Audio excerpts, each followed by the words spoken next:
So I recently talked on Waste's Discord server about Rubik's Cubes, and I was thinking about, in my math video that's coming up, a TM, which I've been saying for months, at the end, basically I have an extra section talking about other random stuff. You'll get to it. And initially I was thinking to have like some gameplay background footage instead of editing that section. And then I thought maybe instead of that I could just have a video of me solving a bunch of Rubik's Cubes. And then I thought, I'll just edit it anyway. Because that part will require less editing than anything else anyway, as is. So here's a great opportunity for that. I was talking with Waste about Rubik's Cubes, and I was like, perfect, great inspiration. And I also feel like I need to explain myself a little bit, because as he discovered, I have some of the worst choices for perms ever, and I do some of the dumbest shit. Whatever, we'll get to it. Anyway, I've got a bunch of cubes here sitting on the side of my desk. I'm just gonna pick them up, solve them, talk about them a little bit. And especially when it comes to the longer ones, I'm probably just gonna start talking about random shit. I don't really know what order I want to do it in. I guess I'll go with easiest to, well, maybe not easiest, but hardest, or not hardest, but maybe longest. Anyway, we'll see how it goes. I'm just gonna start with these two, which aren't even Rubik's Cubes really. They're just these sort of like, whatever the fuck this is. This is official Rubik's brand. Fuck, my camera is so bad. I only ever bought it during COVID to use for that. I have no idea how to use a camera. This is so unnatural to me. Whatever, point is, this is Rubik's brand. I don't really know why this is a product. I didn't buy this, it came in a package with something else, so it's whatever. And this one is, I mean, it's the same, but it's not Rubik's brand. This, my dad bought when he was visiting Poland. And he saw this as well as this. These came in a package. This, I mean, it like spins, but you also can turn it. It's not particularly interesting, but you know, you'll find out a lot of these things are stuff that I've got gifted from people. So yeah, I guess I probably, yeah, whatever, I'll give my history with cubing later on. Oh fuck, I don't have the space to, I'll figure it out, whatever. Anyway, this, I don't really get it, and when it comes to solving it, there's nothing hard. Oh god, the camera's fucked. Hey, hello. How do I get it to focus? Okay, there we go. I hope that doesn't happen with all of them. Anyway, point is, this, as you can see, it does scramble, but it's almost trivial to solve. There's nothing to exactly challenge you here, especially because you can do these kind of middle turns, but I don't think you're supposed to on this, because it's very, like, it doesn't seem to fit. Like, I'm sure you could solve the, I mean, you definitely could solve it. Like here, it seems kind of springy. You have to give it a nice pull. But I mean, it's whatever. This isn't, I don't use it, it's for show. I appreciate that my dad gifted this to me. It's nice to show he cares about hobbies that I do. But I don't really have anything to do with this. A slightly more interesting version of that is this. It's also a 3x3x1, but this one, it's fine to do stuff like this. Oh, it's so dusty. I haven't touched this in so long. This is very easy to solve, obviously. A child could do this.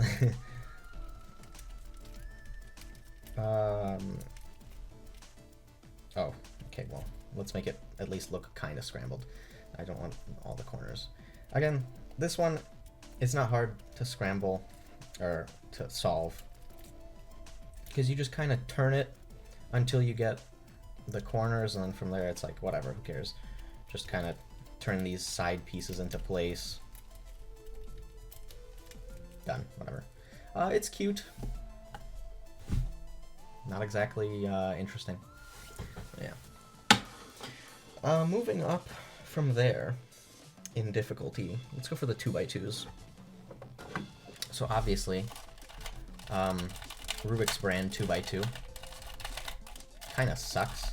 I have, in terms of regular cubes, I have all of the Rubik's brands up to 5x5 because I got them all in a package.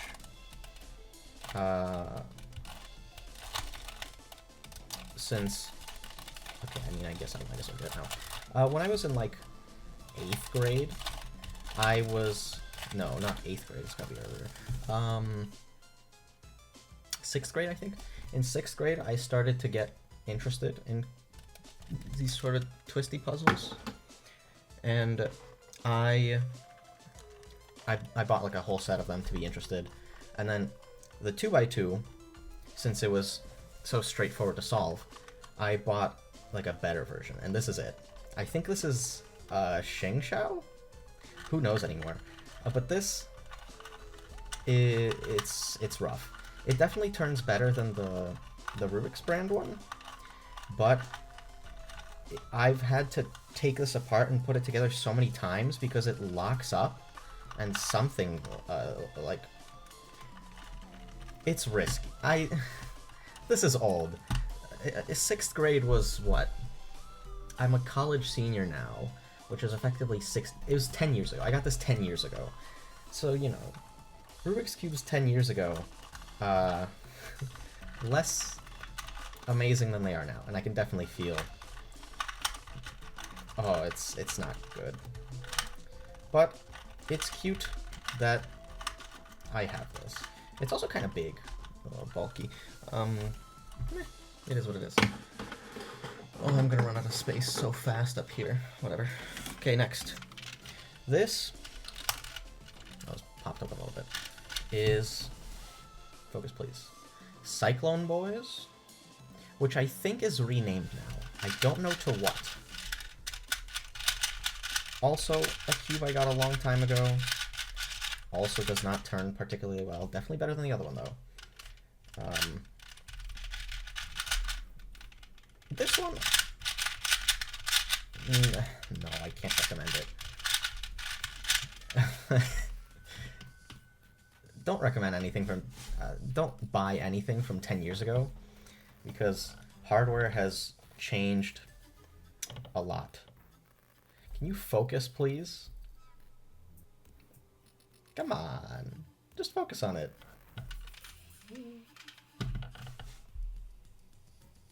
Yeesh. Let's see, maybe there's something in the camera settings I can change.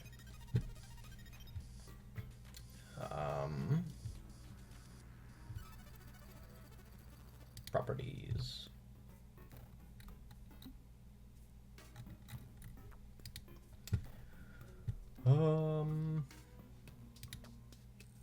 Focus. A convenient little tab. Automatic. Okay, so automatic focus sucked. Got it. I will just set it to this. Is that kind of okay? Let's see. Okay, I'll try to focus on the logo. This is so bad. Okay.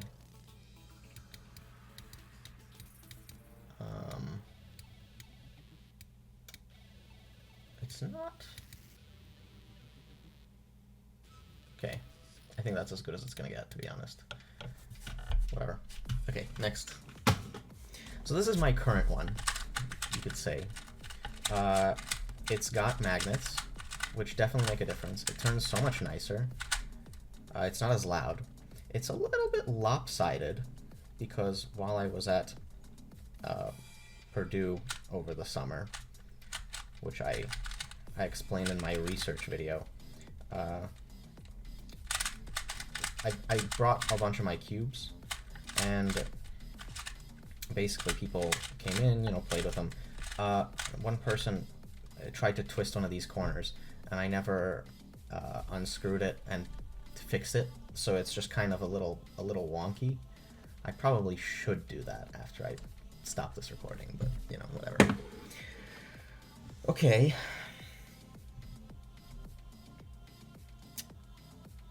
Let's do cuboids. Cuboids are, I mean, they're not cubes, they're rectangular prisms. This one, quite obviously you can see, is a 2x2x3, and it's pretty easy to solve. Actually, I mean, I don't know. I haven't, basically, so after I got my original set, and I was kind of messing around with it, I wanted to try out more cubes, you know, more interesting stuff, so I looked into it, and at the time, cuboids are popular. So I got my hands on a couple to see if I liked it. Long story short, I didn't, but in preparation for this video, I picked it up again to see how I would do. And essentially what I noticed is this is just like a weird square one, and I know how to solve a square one. So, yeah. If I keep these two to the back, like this is just, it's just a square one algorithm that moves these two pieces around. I don't know. None of like the cubes I have like super mastery of. I like solving a lot of things just kind of to do something with my hands as opposed to something for competition. I'm not exactly interested in that. Yeah, this one's very easy to solve, especially if you think of it as a square one.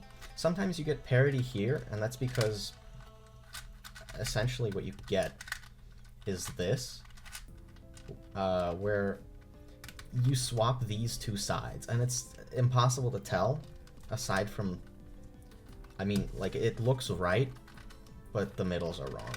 It just means that the two sides are on the wrong places, which it's weird. Parity's kind of wonky. Anyway, that's the first cuboid I have. The second cuboid I have is this one, which is a 3x3x2. This one, I don't even know how to solve. That's the thing. I used to know how to solve, but I haven't touched this in so long that I genuinely forgot. Like, I can do one side. One side is very easy. What do we got here? You need to go there.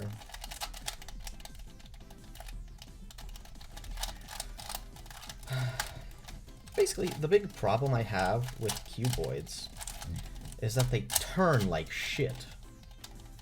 Okay, there's one side. They turn so bad because, okay, obviously there's no corner cutting. You can only do like these half turns. It's just not what I'm interested in, and I don't even care enough to learn how to solve it. I'm never going to use this. I don't care. But it was worth trying. Another thing that I tried at the time was Pyraminx. This one is also dog shit. I also don't really like Pyraminx. It's very, very, very easy to solve. Easier than the 2x2s even, although it looks kind of weird. The thing is, these corners are nothing. They're trivial. Like, literally, there's centers. These centers don't move. So this cap, like, it shouldn't even move, to be honest. So aside from that, you just have to set up these edges. And I mean, as soon as you find how to put the centers, I guess those are centers, good enough. How to put the centers together, putting in the corners is easy if this cube didn't fuck me up a lot. And then just here, oh my god, it's so bad. I forgot, I haven't used this in so long. I skipped the final adjustment. But Pyraminx it's not fun to hold. That's my issue with it. It's not fun to hold, it's not particularly fun to solve. But just because it's so unique, I guess, I did get a better one. Which is this one. Again, the corners are whatever. This one has magnets, so at least it turns nicer. I think it's too loose. I didn't bother adjusting any of my... That's not true. I have adjusted some of the cubes, but for the most part, I just left them as they came out of the box.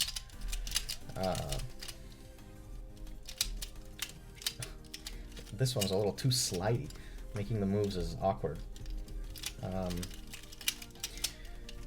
But really, it's a Pyraminx. It's always going to be awkward. Let's see. Will I need to do the final adjustment here? No. Cool. Okay, well, that's Pyraminx. I've got my tea here in the corner, if you noticed. Haven't drinking yet. What's up? What next? What next? Well, since we're on kind of peculiar stuff, here is a Megaminx. It's missing this centerpiece, and that's not my fault. I did not buy this Megaminx. This was given to me by a friend who found it in, like, QJ. What is that brand? I don't even know. It was given to me because they found it. They didn't know how to solve it. It was like someone's... It ended up showing up in their house. This is also...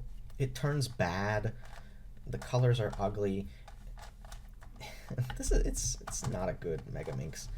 Oh, I'm kind of dreading solving this now that I think about it. Ugh. But solving a Megaminx in general is very easy. It might seem complicated because of obviously how many sides there are. And the hardest part is finding pieces. I just kind of know that this is the white one, so I might as well just solve for white. That's kind of tradition. You solve the white face first. Of course, not always, and also it doesn't matter. But, oh cool, that saves me a little bit of effort. There we go. I had a bar put together already. Not that it matters, but Megaminx is just solving F2L a bunch of times, which is which you're seeing me struggle with right now because I'm a dumbass. And also this cube doesn't really want to turn. But essentially you're pairing up an edge and a corner for the first layer. F2L stands for first two layers. So you're pairing them up and then putting them together.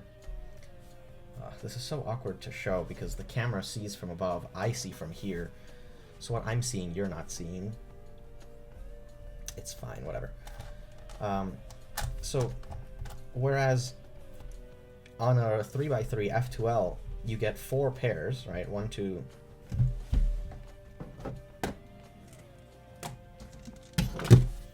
1, 2, 3, 4. You get 4 pairs, and then you move on to the bottom layer. Not so much for Megaminx. Obviously, you have 5, but also everything else is F2L as well.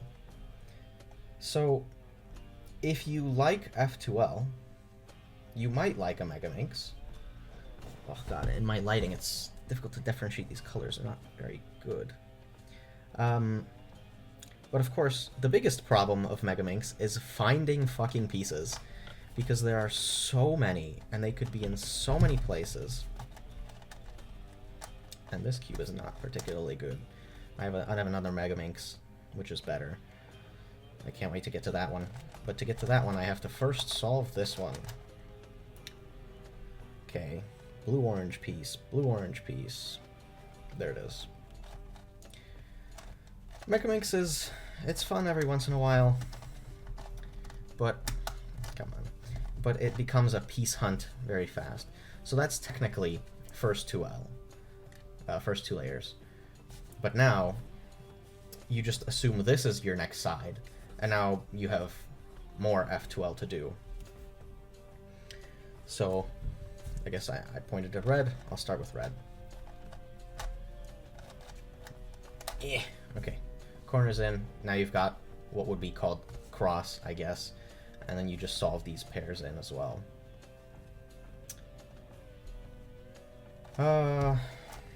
One thing about Megaminx, I guess, is that it's just physically exhausting. It's a lot of turns to do. It holds awkwardly. Not as awkward as Pyraminx, of course. Doesn't get more awkward than that. But it's a little weird. And then because of the faces, you have to kind of give it all little baby turns, which feel very ineffective.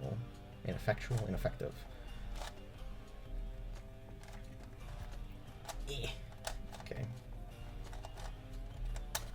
Okay, so there's that for the red layer, first two layers. And then you move on to the next side, which is blue. Man, this video is going to take longer than I expected. Because I have a lot of these. Fuck. Maybe I should have canceled this plan earlier. Green purple. This is green pink. There's green purple. So yeah, Megaminx, it's okay. Not really great. I can't wait until I move on to something where I don't need to search for pieces.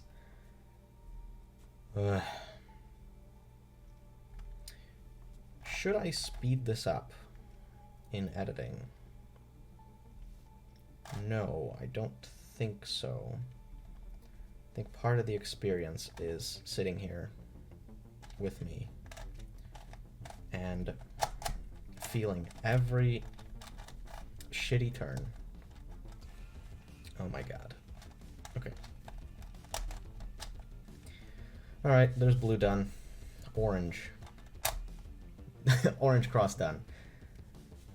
Of course, the good part is you get less and less pieces as you go. So it becomes easier and easier to find them. If that's a good part. This, I need this one.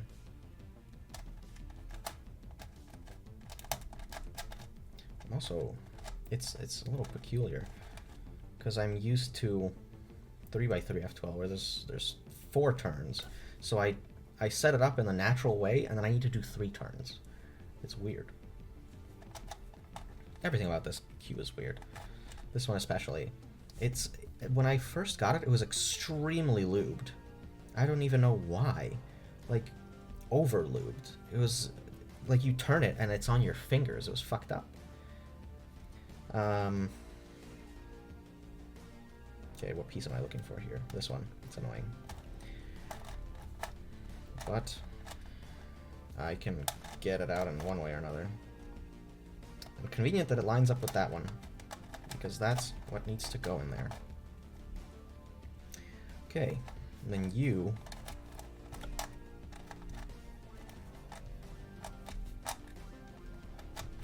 ugh. Okay, there we go. Did 2 turns that time. Not gonna screw it up.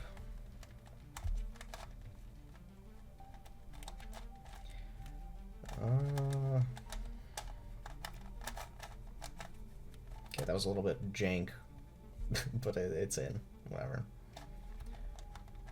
Okay, last pair. There. Okay, so that... cool. From this perspective, it almost even looks solved. I'll turn the purple side to the light. But no, of course, you've got this last layer. The last layer is the only part that takes algorithms. But if you know 3x3, then they're not particularly special algorithms.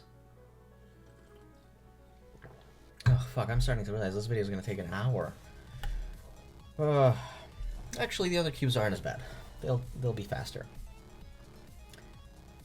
Okay, next, I need to put all these corners up, which is Easy enough. If this cube turned, that is cube. It's not a cube. But whatever, I'm just gonna call them all cubes. Okay. Actually, did I want to set up the edges first? I don't remember. I'm not huge on Megaminx. Oh yeah, this is definitely gonna screw up my corners. And if you do anything cubing related, you might notice this is just a soon. Okay. Now I can put these in. Oh my god, behave, please, I'm begging. Okay, and lastly, I just need to put them all in the right spots. So this is pink and blue. Please, just turn, man. 1, 2. Okay. Swapped with yellow, brown, which this is purple, green. This one is pink and green,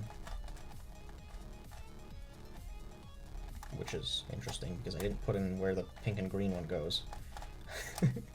Pink and green. Okay. Come on, behave. There we go. Megaminx. There's my spiel about it. Instead of doing straight another Megaminx, let's go to Kilominx, which is the equivalent of a 2x2. At least if a Megaminx is a 3x3, then a Kilominx is a 2x2, because it's got one less layer. So it solves much easier. This one in particular doesn't exactly turn too well. But yeah, this one was pretty cheap. I bought, I'm gonna be honest, I bought this one just to have it, because I thought it would be interesting to have a Kilominx. Just because it'll stand next to my Megaminxes. Is it cool? I don't know. I haven't exactly asked for reviews. Come on. This one I think turns even worse, to be honest. Is it cool? I don't know. I haven't asked for reviews from anyone. Of like, rate my room. And then these are just sitting on my desk. But I have a whole dedicated 2 shelves. I'm pointing at it right now. Not that you can see. But I have 2 shelves. Just for these little puzzles. Okay. Let's put you in place. Solve the red side, I guess. Where's the red piece? It's nice that there aren't as many pieces on this, which is expected. Unfortunately, it turns like garbage.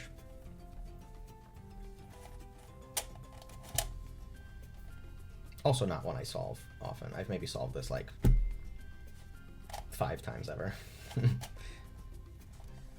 Okay. Now, the finishing blows.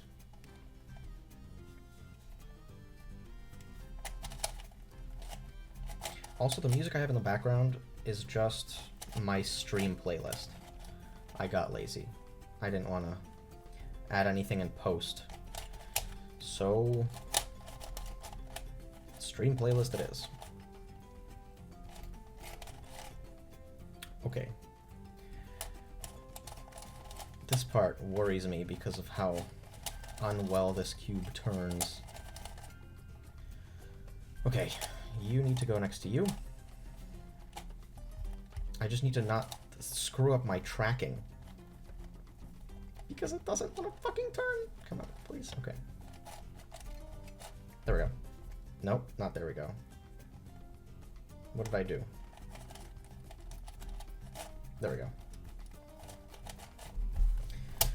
Kilominx. It's kind of shit. Don't buy it.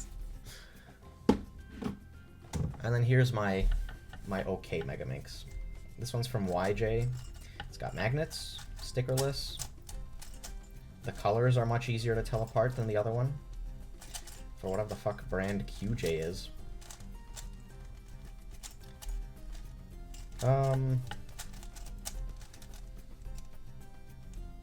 Is this why? No, this is Yushin Little Magic. Yushin Little Magic. This is that one. Unless maybe that's the same brand. Who knows? I only know about like 3x3 brands and really the main ones, which is Gan, Moyu, and Chi. So, okay, come on, behave, please. I was giving you praise. There's Cross. Beautiful. Next up, F2L a lot. I don't know what the speed solving technique for this is. I haven't looked it up.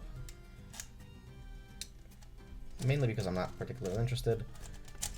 But I also feel like you're gonna have to just find so many pieces anyway. So I spam F2L until it works. Oh, you can kind of hear this one turn. I don't know how well that'll come out on the audio.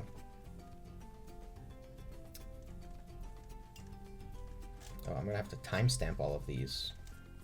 Ugh, great. Also, it is the middle of the night. Right now it's 2:13 a.m. So the lighting isn't good. I can hardly tell what I'm looking at myself. Okay, red, blue. There you are.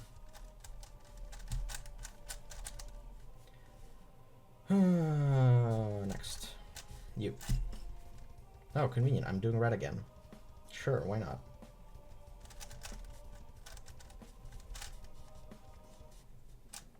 Who's going to stop me?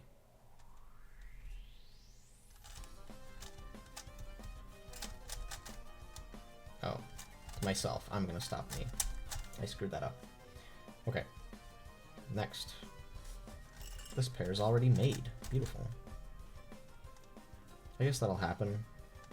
As a cube gets bigger, I guess you have a more real estate for there to be solved pieces. Or not solved pieces, but like solved chunks. That's probably not even true. I don't know. If you have more real estate, you've also got more pieces. So, yeah, it's probably just not even true. I don't bother with like the scramblers that like you're supposed to use, where it gives you, the computer gives you a scramble and that's like you do that one. I just kind of mess it up until it feels scrambled, which means oftentimes I'm just kind of scrambling and then I see like 3 pieces together and I'm like, no, not scrambled, keep scrambling, which is not really how it works. But my brain's kind of fucked up, so it is what it is. This is yellow I'm solving for. Okay. I'm sure you can tell that this one turns easier because it's not locking up. Oh, I took out. Whoops. Let's scoot you along. Okay. Scoot you along. And then this last pair here.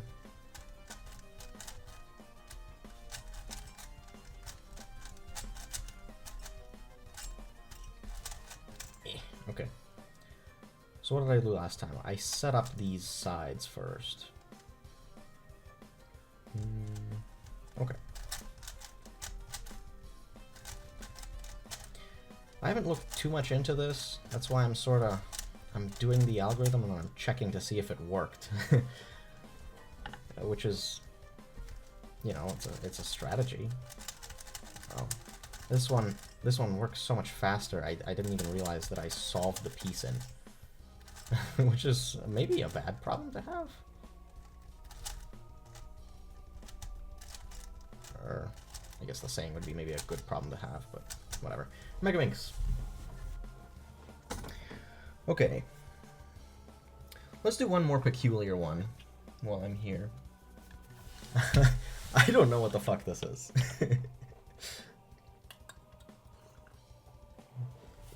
This was gifted to me by a friend. This is Rubik's brand, official. It doesn't come up on the focus, whatever. But this is closer to like one of those little sliding puzzles in terms of what it is. Basically, you have these holes. They have a color on them, and you've got a ball inside. And obviously, the idea is to put together the right colors in the right holes. And then you've got this empty one, which you use to interchange. Inside, there's like a little cotton ball thingy, I guess, to make it maneuverable. So, but the way it works is you push these in, which is uncomfortable on the fingers. So it's, first off, not hard to solve, and second off, it hurts. So it's not something I pick up often. Ow! It snaps sometimes. I need a yellow. Where do I have a yellow? I've got a yellow here. Okay. Well, how about I scoot these around? It's very easy. Considering it's Rubik's brand, it's probably something for children. Which is not necessarily to hate on Rubik's brand, but a lot of their stuff is sort of aimed at beginners, which isn't bad. Obviously, you need somewhere to start, and Rubik's is the most famous. There you go. There's that solved. Nothing hard about it. Just kind of hurts.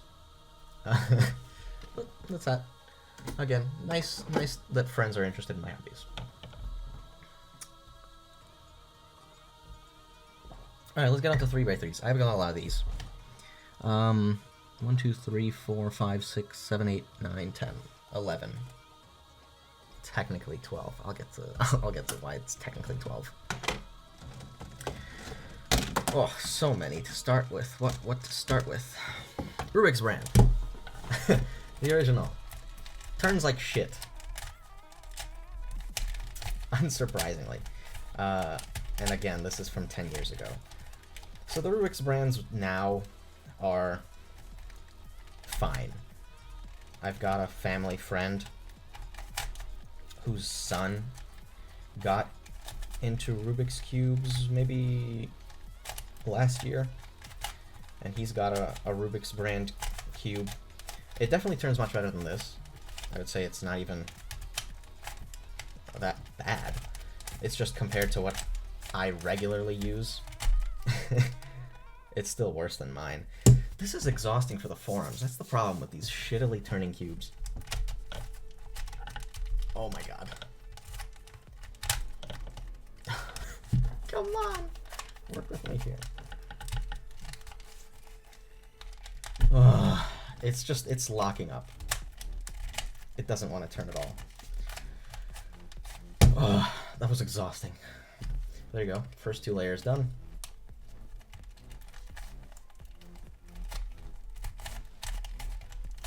Oh, I'm not looking forward to one of the other ones I've got coming up.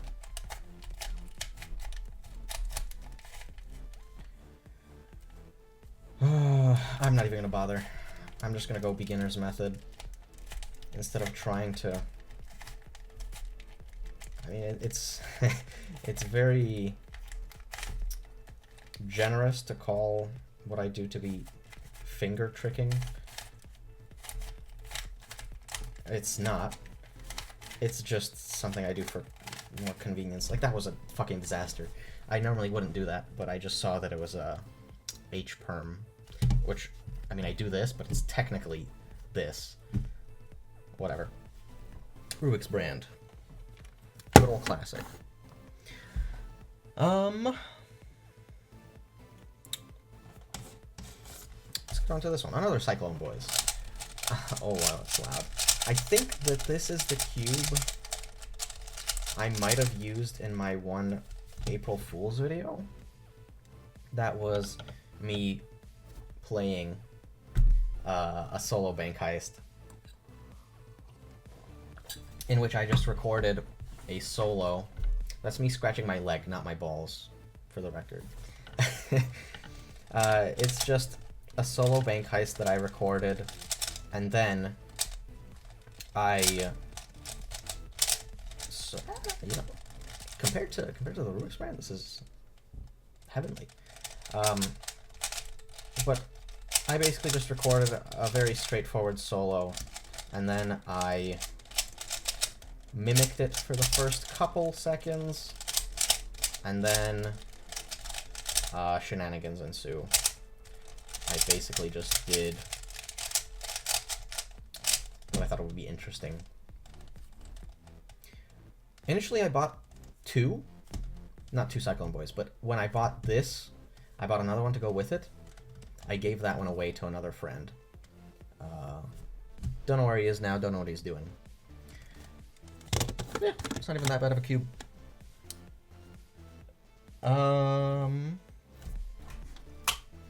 Oh god. Okay, fine. It's another bad cube. I won this at like some... Okay, it's not that bad. I won this at some like school world fair thing. These are Hebrew letters. And am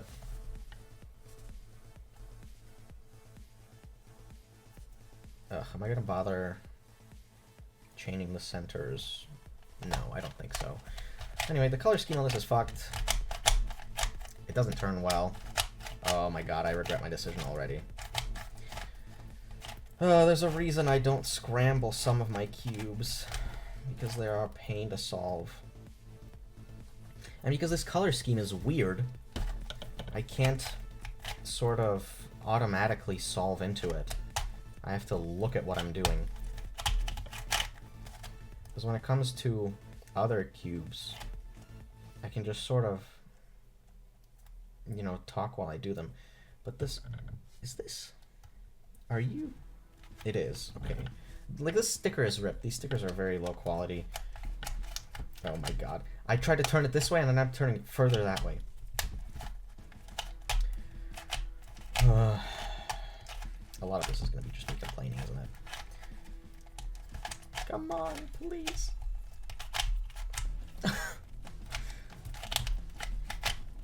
Anyway, yeah, I won this cube. Am I happy that I won it? No. This is a punishment to me. That I now have to solve it. I won this at some point in high school when I lost interest in cubes, which is the tragic part of my story here. Although I started cubing 10 years ago, I got bored in 8th grade. Or maybe freshman year. Point is, I got bored. And because of that, I stopped. Oh my god. I stopped for a couple years, and I picked it up again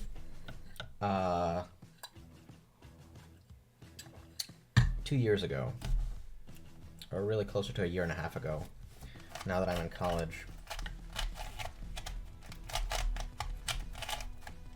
Oh my god, please! Please!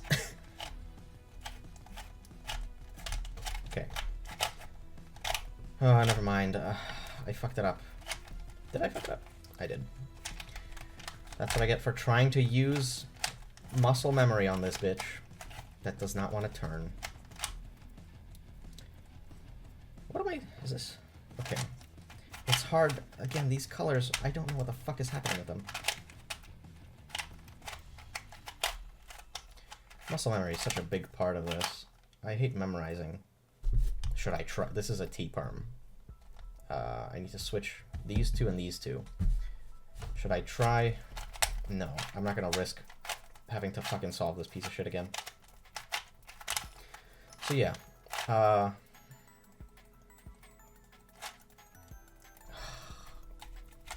I've got a Z-perm here. I just...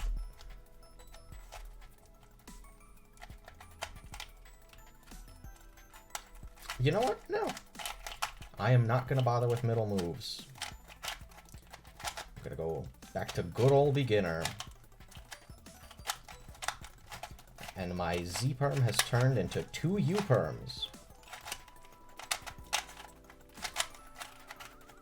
Okay. Solve that. So anyway, yeah, I put down cubing for a long time. And then I re-picked it up.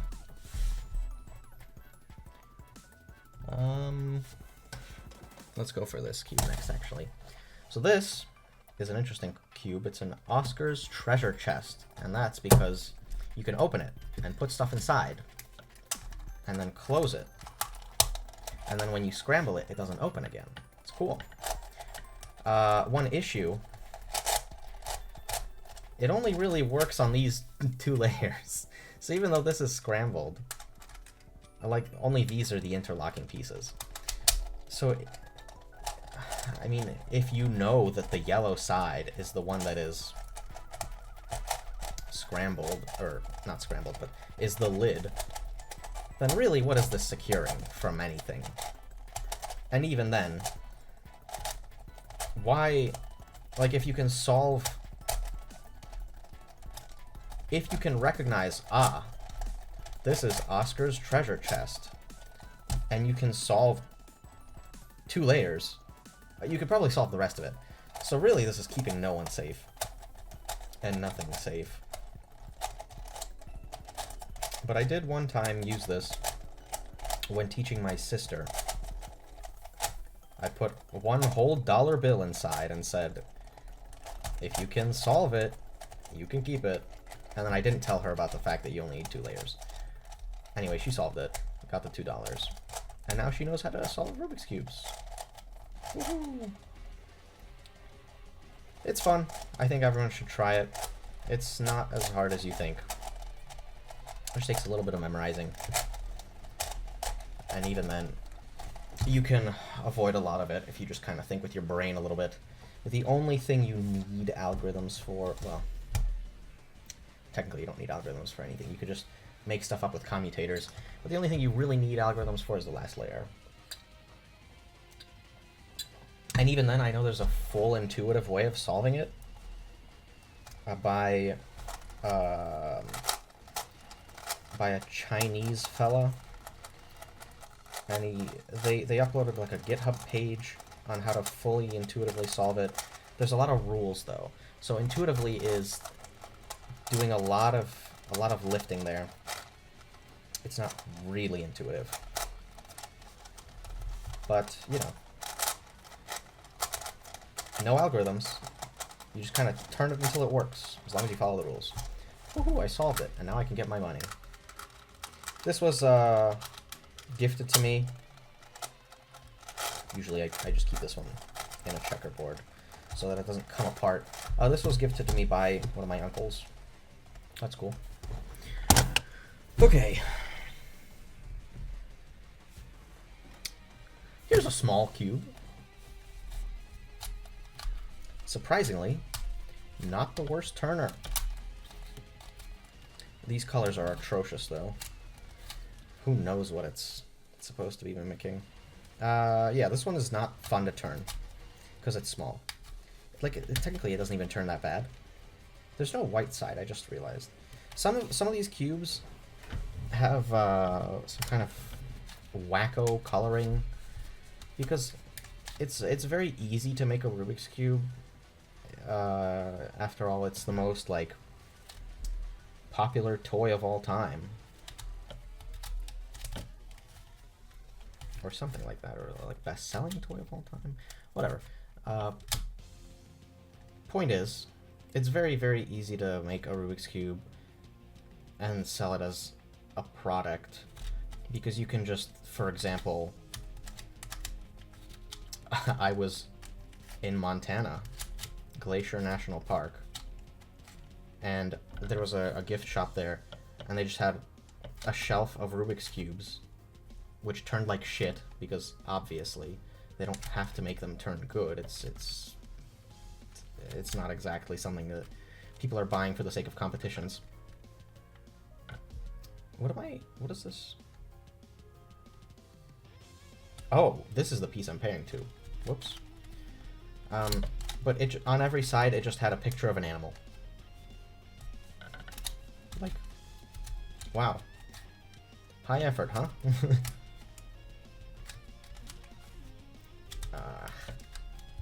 The last layer is when I turn miserable. Oh good, an end perm. Which Waste tells me I have the worst algorithm for. Which is probably true, because it is a really bad algorithm. But it's very easy to memorize, which is why I picked it. And now, an F perm. Which I'm also not going to bother doing on this.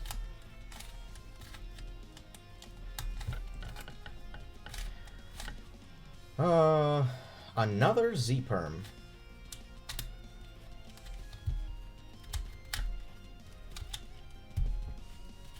Come on, middle moves here. Work with me, come on. Okay. It needed a little bit of convincing. But there we go. Solve that one. Okay, now onto the cubes that won't make me miserable. The goat.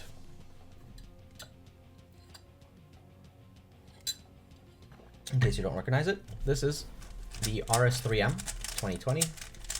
Oh, look at that. It turns. Hallelujah. This was, after I re-picked up cubing, this was what I bought. Because it was cheap. It's like $9 or something. It's cheap and good. Obviously nothing amazing, but it definitely works. My fingers are starting to get exhausted, and on this one I can do a regular perm. Okay, next up. Let's do this one. This is my only GAN cube.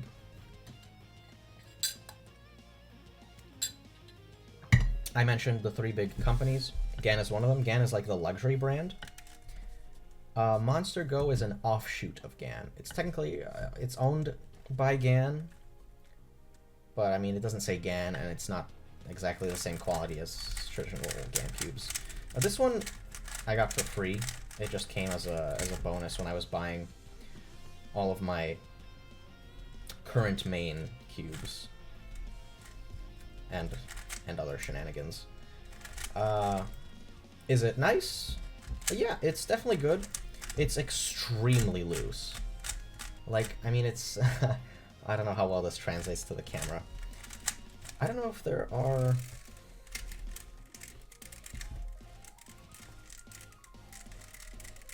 There doesn't seem to be anywhere to take off these center caps. But I imagine that there is an adjustment system that you can do, at the very least. Something that you can screw. Well, yeah, it's so loose, I can hardly control it. But I guess if you can control it, it'll be a very nice cube.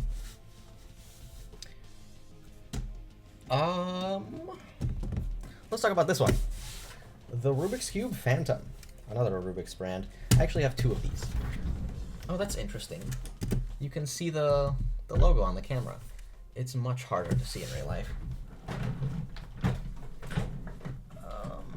Should be. Yeah. So, this one was gifted to me by my cousin. This one was gifted to me by my friend. This is one of the issues.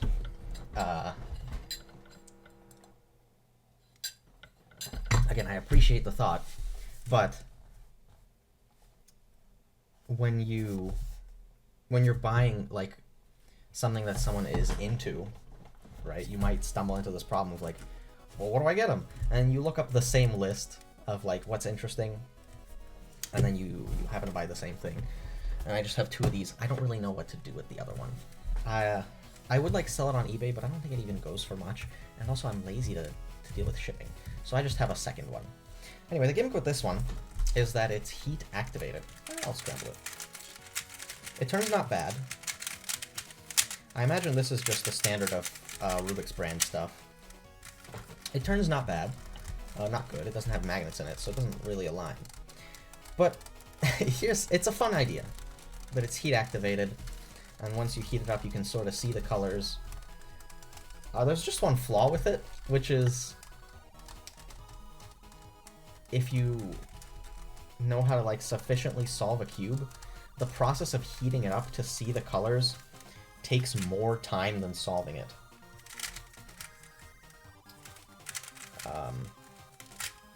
And like I'm lazy to fully heat it up, so I go with what I've got here, which sometimes ends up with me putting the wrong colors in and getting parity. Parity on a 3x3, which I don't know if parity is the right word to use. Okay, this one goes to here. I don't know if parity is the right word to use, but it's essentially the same thing, where I've got two pieces in swapped places that I couldn't differentiate between. But yeah, so technically I'm not solving all my cubes because that one's packaged. This is either an E-perm or I've run into a parity. Let's see. We'll find out. Okay, no, that is solved correctly. It probably looks like shit on the camera. It does, but trust me, it's solved. Okay, my so-called main. The Tornado V3. Magnets, stickerless. Not just magnets, but maglev. Magnets usually are used for this sort of like piece alignment, so that you can align the layers easily, and it just kind of works out better. But this one is maglev, which means instead of springs holding the cube together, it's got magnets, which is cool. Since this is my main, I'll go ahead and do a timed solve on it.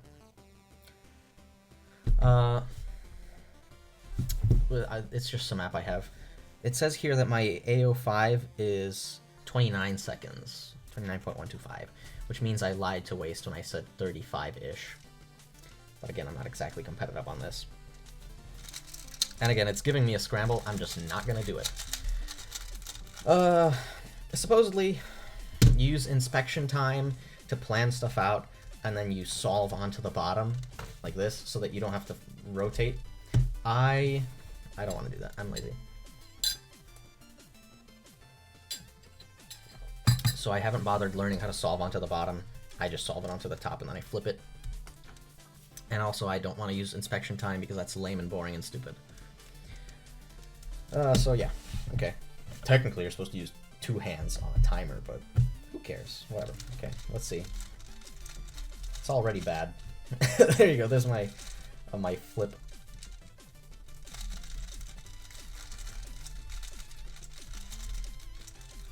Oh, that was wrong.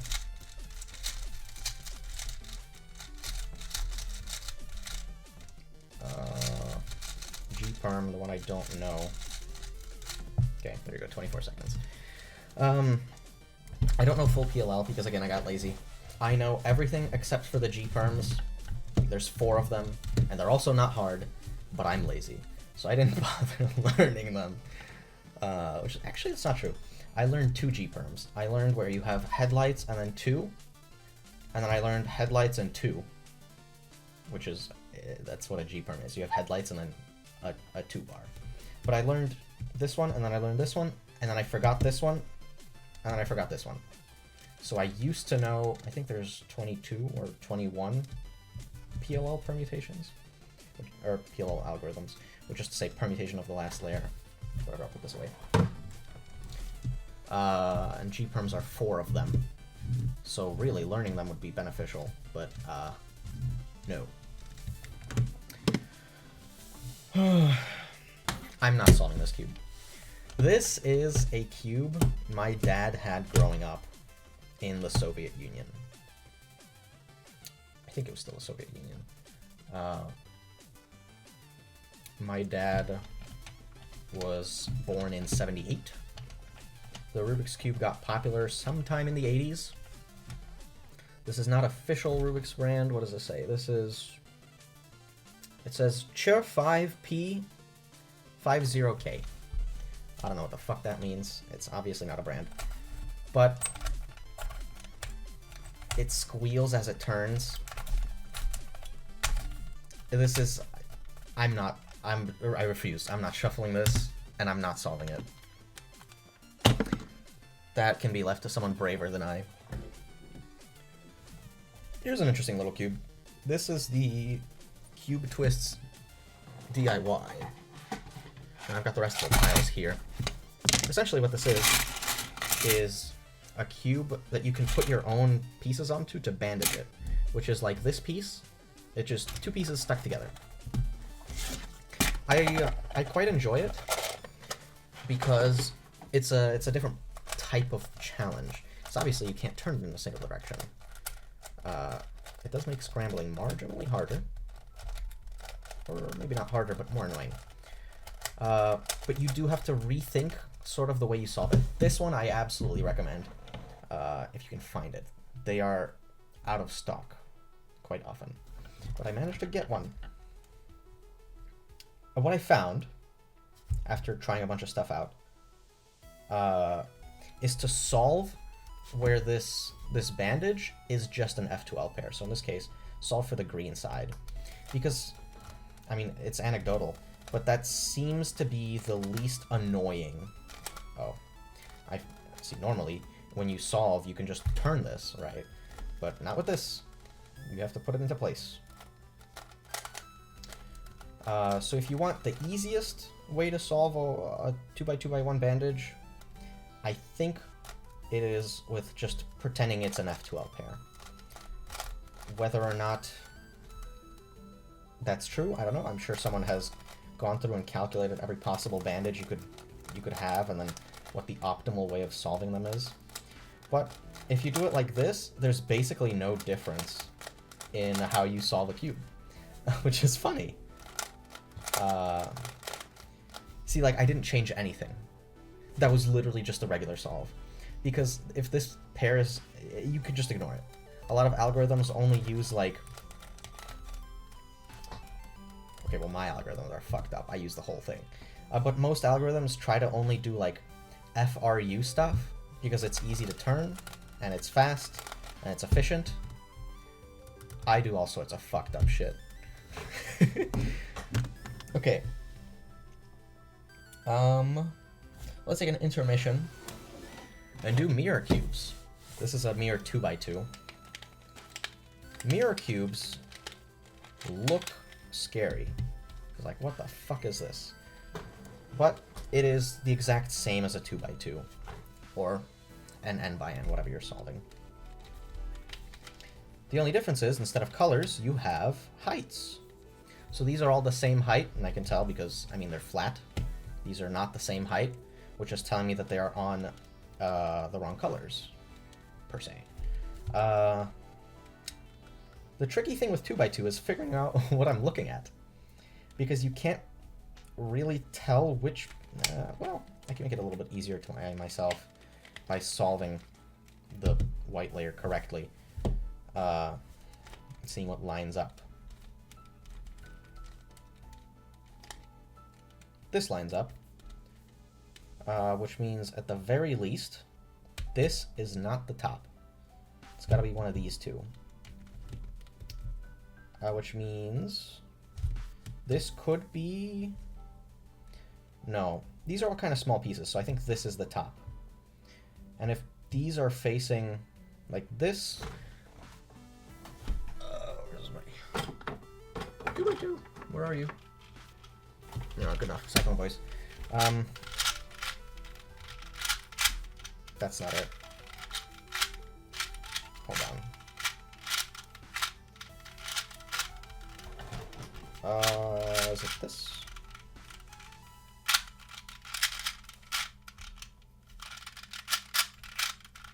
This is not a good look. I know there's an algorithm for this. Let's see.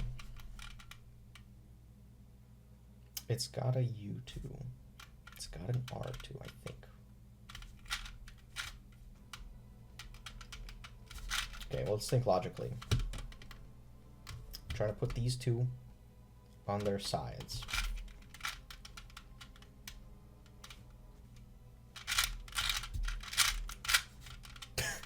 That was not logical at all.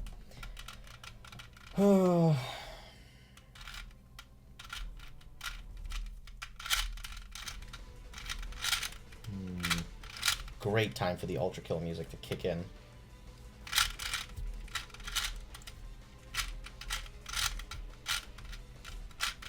Alright, whatever. I've shown that I don't know it. I'm not a massive 2x2 solver anyway. Okay, we're gonna do it the old-fashioned way. Which is to guess... I think... Okay, this is gonna be the top. Which is to just soon my way through and hope that I end up on the right thing. Okay, I think these two are facing up. And then these two are facing to the side. Which, that one I do think I know a way to set up.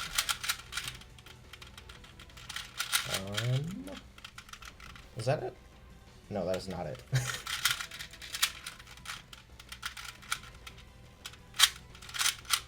I figured it out. Or maybe I didn't. Whatever.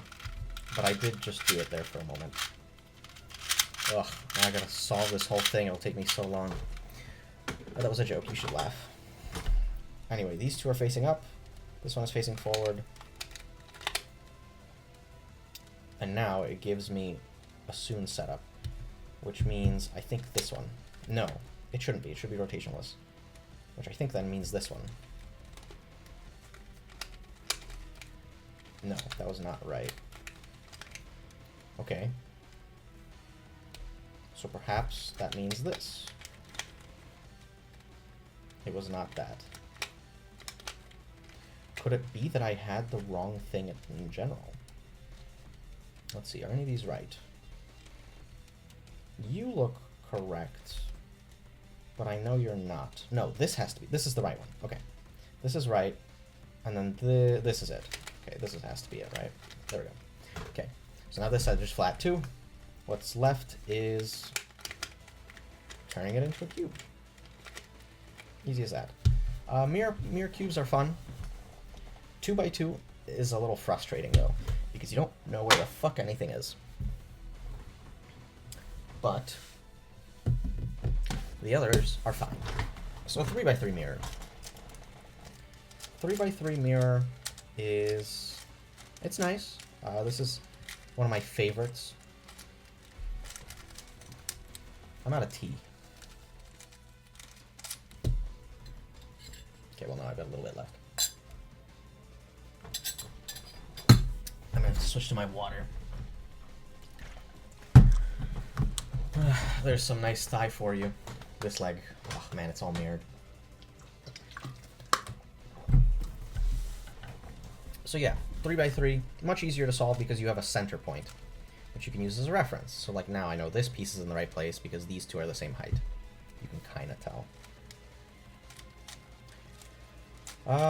I'm sure that there is skill that you can develop for recognizing these pieces by just how they look. I don't really have that. I kind of try stuff out until it happens. And this cube isn't particularly amazing or anything. So I just have to keep looking for pieces. This one kind of looks like it might be the right size. Okay, and it is. Didn't I have something here? Am I delusional? Okay, that one's clearly wrong. I think this is the piece. No, if it matches this, then it can't be. This is too big. I'm looking for a kind of small piece. I think it might be this one then. Bingo. Okay, I just need to swap this edge with this edge. Beautiful. Okay, so there's the cross. Now you just need to do corners. This is a very big piece, so I imagine it goes here. Not like that, though. And not like that, though. So I shall give it a rotation. There we go. Corner in. This is also a big piece. I found that it's easier to start with a big side. If you start with the smaller sides, it's a little bit whack, and it also feels a little more awkward to hold. Is this the right height? It is. Okay. But that just means I haven't put it in the right place. No, wait, it's not even the right height. There's little tiny differences. Let's see how well. As you can tell, different heights. Which is the point of this puzzle. That's also the wrong height. What about you? You look kind of correct. Beautiful. Okay, fits. And also I don't do F2L on this. Because, again, my strategy is to sort of guess and check. So I can't guess and check corners and edges at the same time into their correct slots. But it's okay. It is what it is. Again, I'm not exactly competitive on this. Which is fine because there's no competitions for mirror cubes. They're not WCA viable. It seems like I have to switch these two, just by the feel of it. Which is a little bit annoying. Because if I knew that beforehand with F2L, I would have prepared for it. But no. Okay. I think you are correct. There we go. First two layers. Now is the last one. Sometimes when I'm feeling brave, I try to do PLL on this correctly. Let's see, what am I looking at? I've got a 3-bar, 2-bar, 2-bar. This is a J-perm.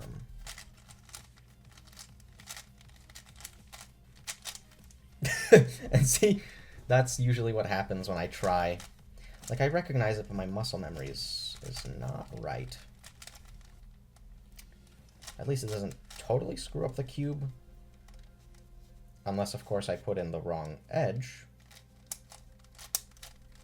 What the fuck are you?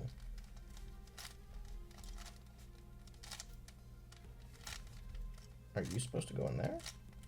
No, you go in here. So the way all Rubik's Cube stuff works is through commutators. Technically, I guess. I mean, not necessarily. A lot of stuff you can just...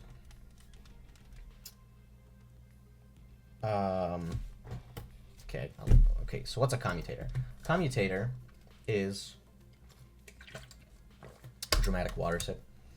It's when you do something, and then you undo it. It's used a lot in terms of like real-world applications, at least as far as I know, in quantum mechanics. Because in quantum mechanics, when you solve for wave functions, you have to do the wave function, and you have to do your operator and the wave function. And what you result with is you specifically it undoes. So you do something, and then you undo it, but in the middle you kind of do something weird. And that's all a commutator is. You basically do something and then undo it. And the result is that you end up only affecting certain pieces. What am I looking at? I think this is going to be the right one. You end up only affecting certain pieces. What is this? This is T-perm. No. These two are right. No, it is a T-perm. Should I try this one? Okay. And no, I'm not gonna risk it. The result is you move something around slightly. Is this Z or H? Okay, let's see. You go here. What goes in your place?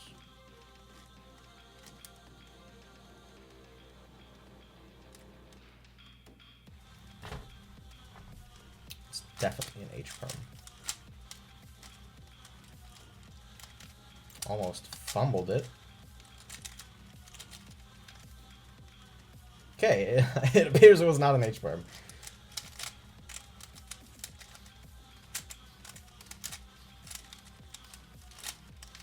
And it was also not a Z perm. I probably just did it wrong. Who cares? Again, for me, it's all kind of muscle memory. So when it comes to a weird shape, I have no fucking idea what I'm doing anymore. But yeah, mirror cubes. Fun. But I have one more. Oh, I lied. I do have a GAN cube. This one. I like the mirror cube so much, the 3x3, that I wanted to get a nicer one. This one has magnets. It turns nicer. And it's stickerless. Not that the stickers matter. Like, you could peel the stickers off this and it'll be the exact same. But, you know. It is what it is. I got this one on a sale. That's it. That's all. That's the only reason I bought it. It was on sale, and I needed to add something to my cart for free shipping. Which is how they get you. That's how marketing works. They're like, oh, a sale just for you, and you can get free shipping at $70,000. And it's like, really? Okay, well maybe I'll spend another $62,000 just to get free shipping.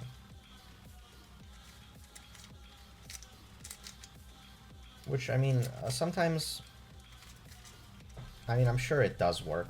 No, it absolutely does work. I realize this is kind of shit to look at when it's in my hands. Whoops.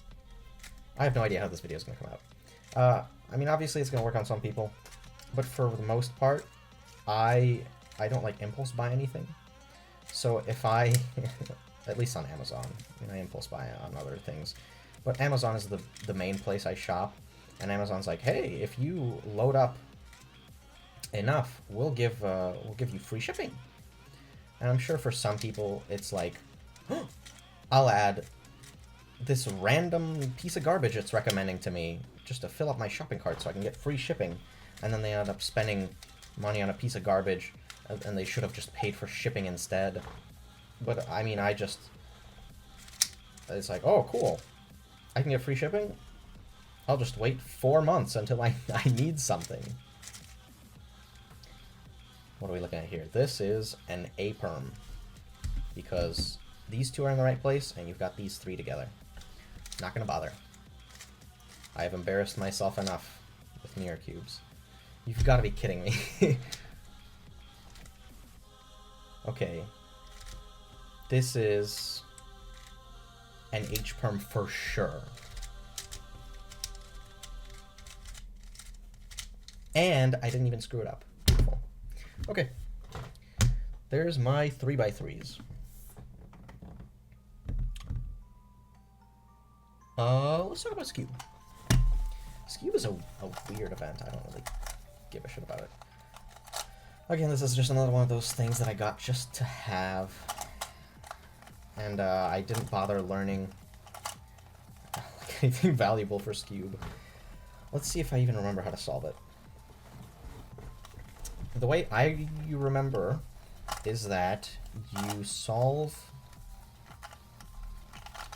four corners, that is. Okay.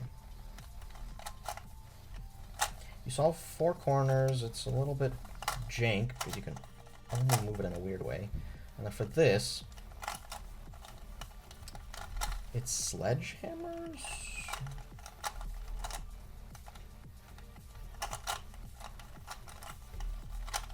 Yes, okay. And from here it just sledges. This part is a little bit awkward. I don't super remember how it works. Okay. And if supposedly if I keep you behind.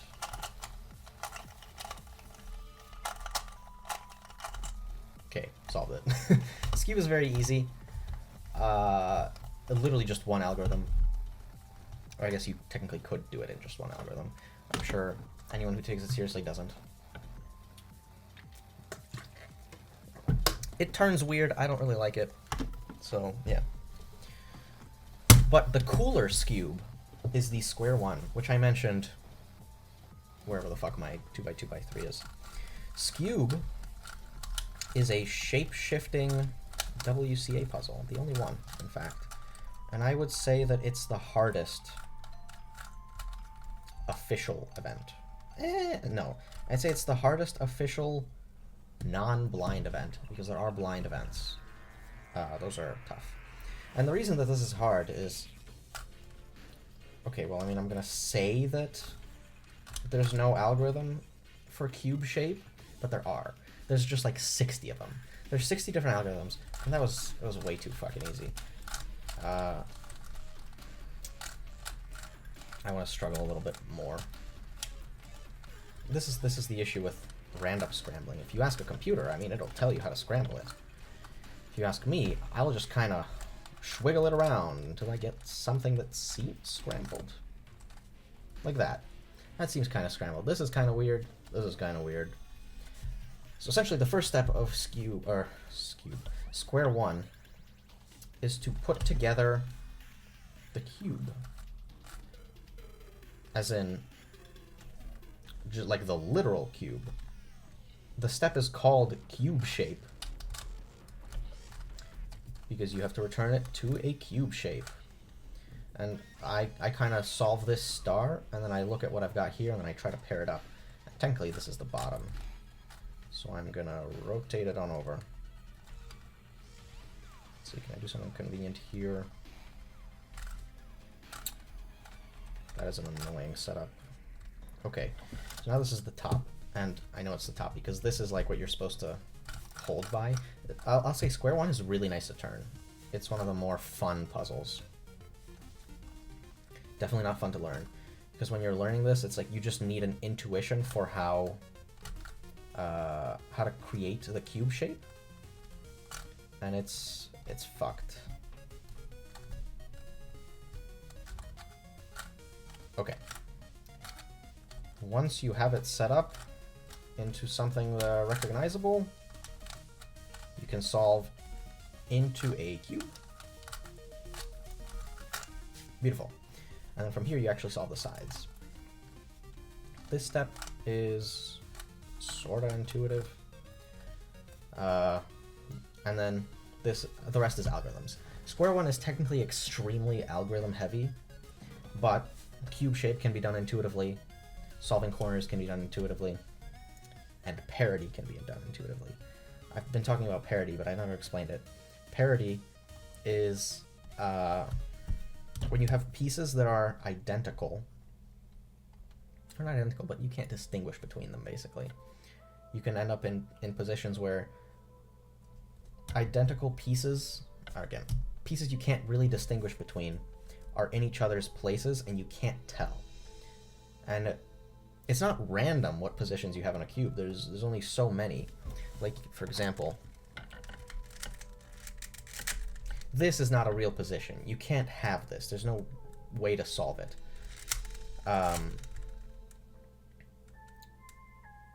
And there's no parity on a 3x3. But on other stuff, there are parities, because there are pieces that you can't differentiate.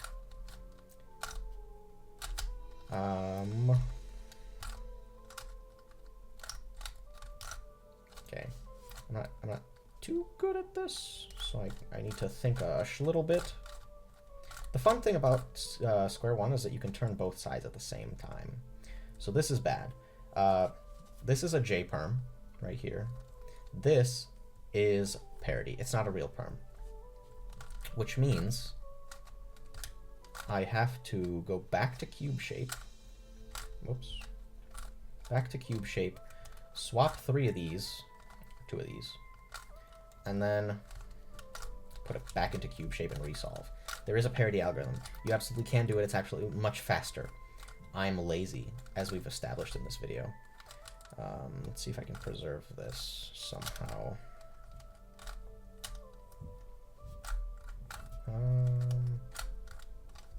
Okay. Whoops. There we go. what was I talking about? Right, I'm lazy. So I found a way to solve parity without an algorithm. Unfortunately, the downside is it's inconvenient and you have to resolve everything. But it's okay. As long as I have less memorizing to do, it's all good for me. So again, jperm here, and this is a zperm. So that's legal, and so that means this is fine. And this is the same algorithm that I used for the 2x2x3. There we go. And now it's just solving these last pieces. Whoops. Square one, very fun. I recommend it. Although it can be a little frustrating to learn. And then sometimes you can have these sides flipped, which is not a bad example. Again, like on the 2x2x3, if you swap the two sides, you get these fucked up little situations that you can't technically solve. But it's all movable. It's all fixable. Sort of the point of these cubes. Okay, that was our foray into weird things. Let's move on to regular things again. 4x4. Rubik's brand. Oh dear. I haven't touched this in a long time. Again, back to the history. This one came in with my set of stuff. It's very big compared to my other ones, which means it's uncomfortable to turn. And then it also sucks. I don't know if if Rubik's 4x4 and 5x5 and whatever's improved, but I do know their 3x3's improved. 4x4 as an event is alright. Not my favorite. I think my favorite event is 5x5. Because 3x3 goes by too fast. 5x5 is just right. And the reason I don't like 4x4 is it has double parity. Because there are too many identical pieces.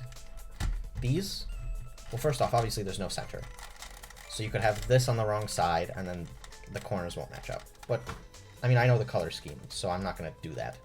But if you don't, then you can use like a corner piece. You put it in, oh, look, it checks out. These are right.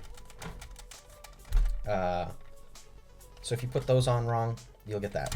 These are called wings. They're also identical. Again, not identical, they're indistinguishable, but they are different pieces. So if you swap them around, you have to parity that, and you have to fix it. Yeah, I actually got pretty close to solving this without any research the first time, but I ran into the issue of parity. Didn't know how to solve it, and I gave up. Technically, the discount solution to parity is to re-scramble it and then just hope you don't get parity. Which is more or less what my square one parity algorithm is. Algorithm, in quotation marks. Uh-oh, this is not... Okay, you are not supposed to be turned.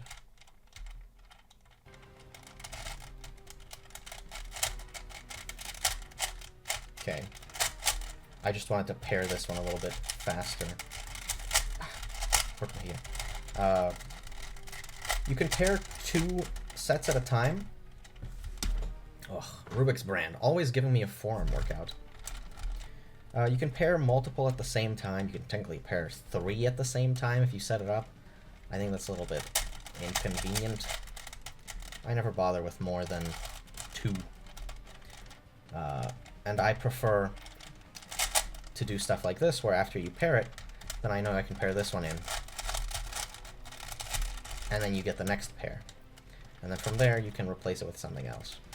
This one needs to go here. I'll just do that. And then I know this pair will need to come in next. Okay. Fantastic. And then just the last two.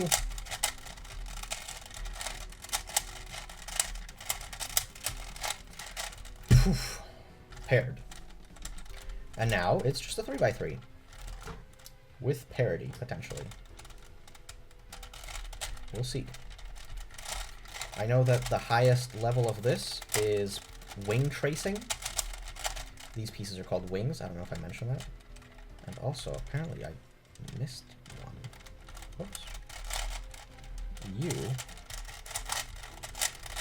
are not paired. Okay.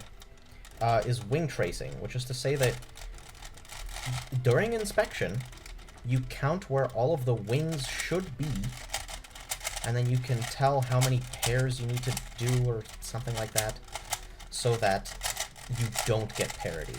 Because parity is what slows down solves. Obviously, you want minimum number of moves, because that'll be the fastest. It's also technically not true. It's a whole big mess. Because you want something to be recognizable and then fastly solvable. Which is why the best... Okay, so this is parity. In a 3x3,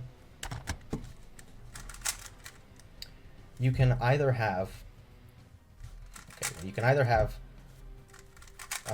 nothing, 0 edges solved. You can either have 2 edges solved next to each other, 2 edges solved across from each other, or you can have the whole thing solved. This is only 3 solved. Oh, good. I get to show off my awesome end perm.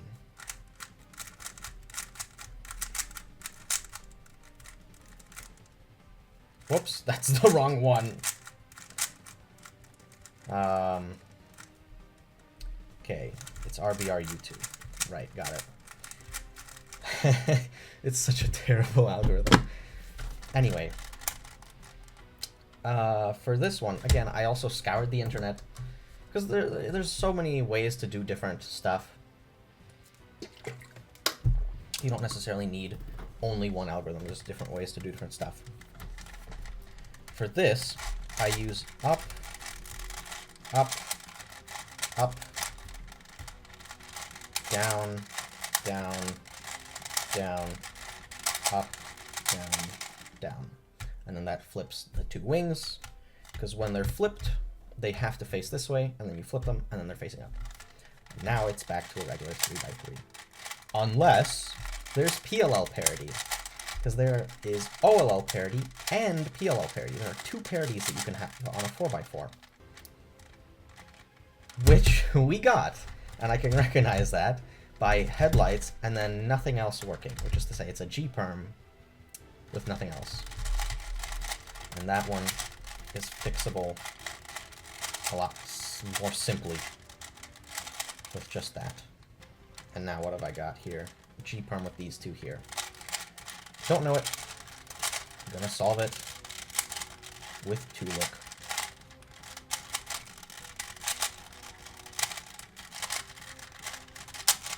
Beautiful. 4x4. Now, I didn't touch that one for a long time, but when I got back into cubing, I had to get myself a nicer 4x4. This one isn't particularly amazing, and I also don't remember what brand it is. But it's good enough, and it's definitely better than the Rubik's brand, which is more or less the goal. As long as it's better than the default, I'll take it. And then, you know, when I care a little bit more, then I'll pay attention. But I got this one just to see if I liked 4x4. Now that I think about it, it's kind of a stupid thing to do, because they're all cheap enough where even if you don't like it, you can invest in like a mid-level one. Don't get a cheap one; those just suck. But if you get a mid-level one, you know, it works. It's good, nice and satisfying. And also 4x4 is where you're going to start seeing a Megaminx type issue where you're looking for pairs, looking for where the pieces are, trying to locate things.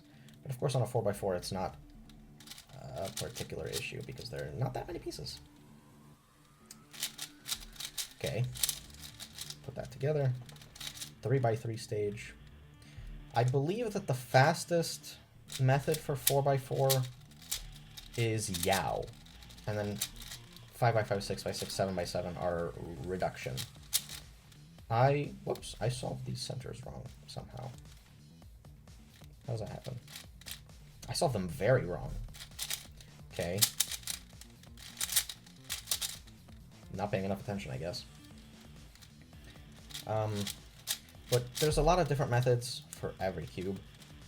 But reduction is just saying you sort of solve the pieces into a 3x3 and then you solve it like a 3x3. The benefit of that is that most people who compete are already good at 3x3. So, you know, there's nothing extra you need to learn, and it's fast. Okay, no parity on this one. I believe that parity is 50-50. Okay, another parity case here. And since there are 2 parities on a 4x4, the chance to get no parity is 25%, which is why it's a kind of lame event. No one likes parity, it sucks. But, you know what has worse parity? A 6x6, which I'm not doing. Here's my current 4x4. Another one of the MGC. Did I talk about? Okay, my current ones are all MGC, except for my 3x3. 3x3 is Chi. Which brand is MGC? Unimportant. Whatever.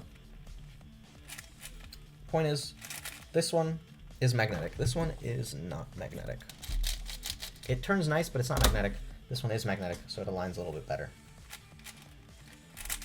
It is stickered. Note that. It's stickered, unlike basically everything else I have, which is stickerless. This one was on a discount. And also, I'm kind of like, meh. I'm lukewarm on 4x4, so I didn't want to spend... It was actually like an extra $1. I didn't want to spend an extra $1.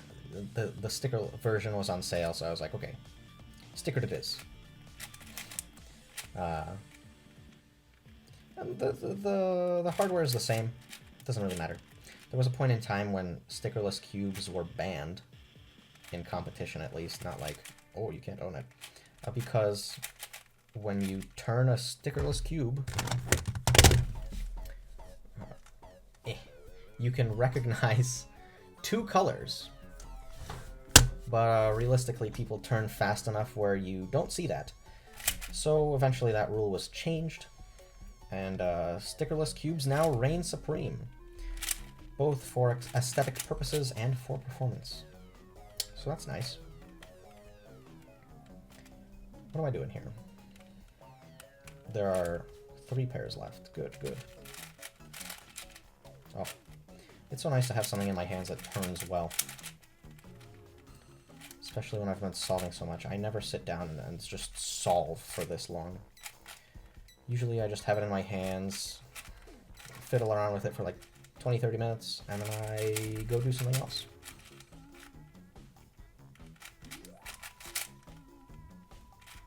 Whoops, wrong direction. Okay, parity again.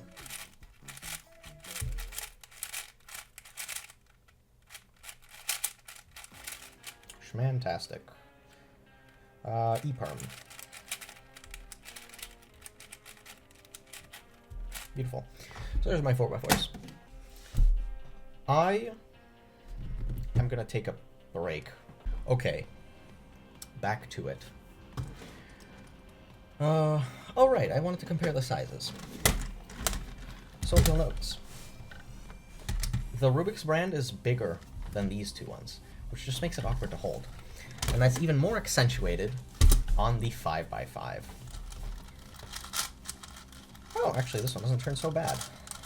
Actually, I regret my statement. It turns bad. 5x5. My favorite event, probably. Because it's just long enough that it keeps me busy turning my fingies. And it doesn't have double parity. It does have parity, single parity, which of course 50-50 chance to get. But let's hope I don't get it, which is the correct way to approach it. Ugh. I don't know if there's wing tracing for 5x5. And also, I mean, of course, there's more pieces, so it'll be tougher. But considering people do multi-blind with like 50 cubes, I think for multi-blind to count, you have to do 3 cubes. So that's to say, you are blind. Well, you have 3 cubes in front of you, 3x3s, that are scrambled. You memorize them, you put on your blindfold, and then you solve all 3 from memory. It's very impressive. But the top multi-blind is, it's like 50 cubes. It's unhinged. I don't even know how to begin memorizing that much. Why did I make a bar when I need 2? It's okay. I'll just replace it with this one. Ugh.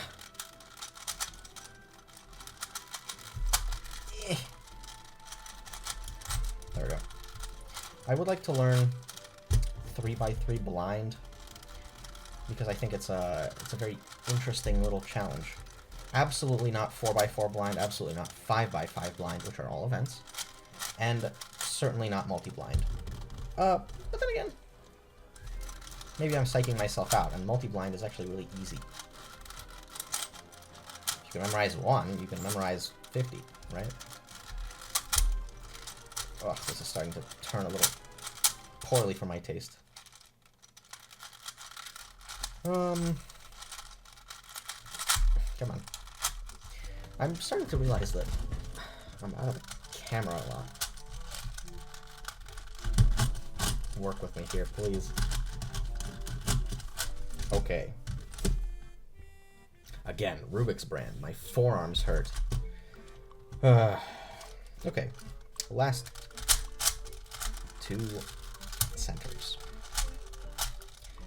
Last 2 centers, you do by commutators, which are very easy starting from 5x5 onward, because there are so many pieces that you can move around that you can just not affect other stuff super easily. It's weird because single layers turn very nicely on this, but anything other than that, and specifically only the middle ones, anything other than that just turns badly. Like, yeesh, what am I doing here, man?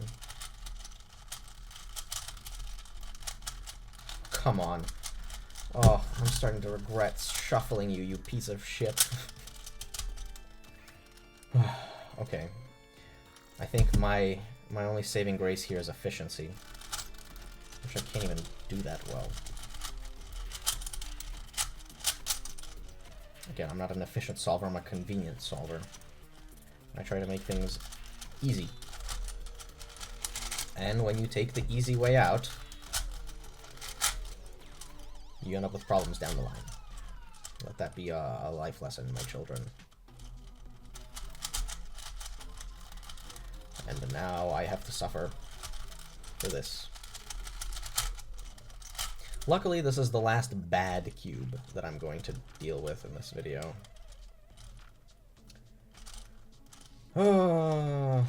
Because Rubik's does not have 6x6 and 7x7s. At least when I bought this set. Maybe they do now. I doubt it, though.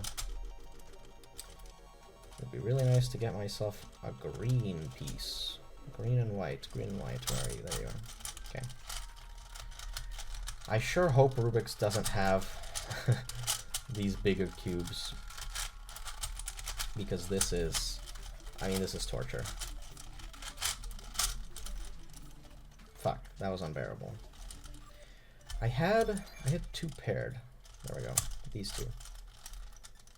Where is my blue-white? There it is. Okay. I'm gonna go for efficiency. I need to move you to here. Nice D move. Wait, that didn't even work. Yeah, I need this. Nice efficiency. Turn the wrong fucking piece.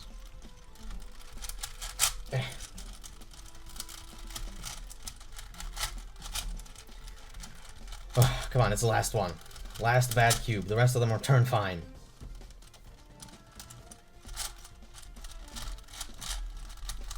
I'm gonna have to start committing to wrist turns so that I won't need to fucking suffer here. Wrist turns are generally bad because, well, they're slow as shit. But I guess for something like this... Oh, that's not good. Never mind. It's right back in. Perfect. For stuff like this, wrist turns are the only way to go. Because you need a whole lot of power to turn this piece of shit.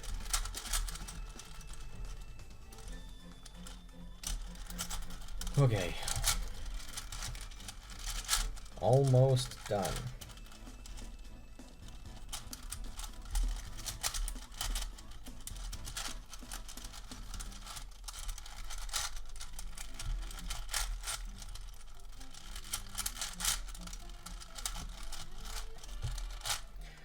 Whew. That's not done, by the way. That is just solving this side and then this side, and then I repair the centers. Repair. Interesting. That's just the word repair. I never noticed that. Weird. Okay. Last stretch. Well, I guess last stretch of the 5x5 steps. From there, it's solving a whole 3x3. Which is not solving a whole 2x2. When you do a 3x3, you're not doing a 2x2. They're done very differently. And if you try to use 2x2 algorithms on a 3x3, you're gonna fumble your centers. Or I guess not your centers, but your edges. And also your centers. 2x2 moves a lot of pieces. Great, we have parity as well. Down, 2, up, down, up, 2, down. Okay, I screwed something up at the beginning. Let's see. I've got 3 that I need to repair. Ugh. Rubik's brand, I hate you. Oh my god, my forearms hurt so bad. I was not prepared for such a workout. Well, now I get to repair the edges. Again. I didn't set anything up. Oh, no, I did. This one. On accident, completely.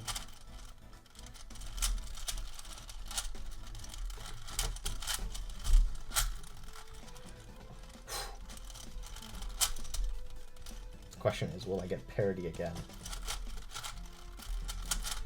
I'm gonna bet on yes. Which means I get to try again. Woohoo! What do we got? Yep, parity. Down.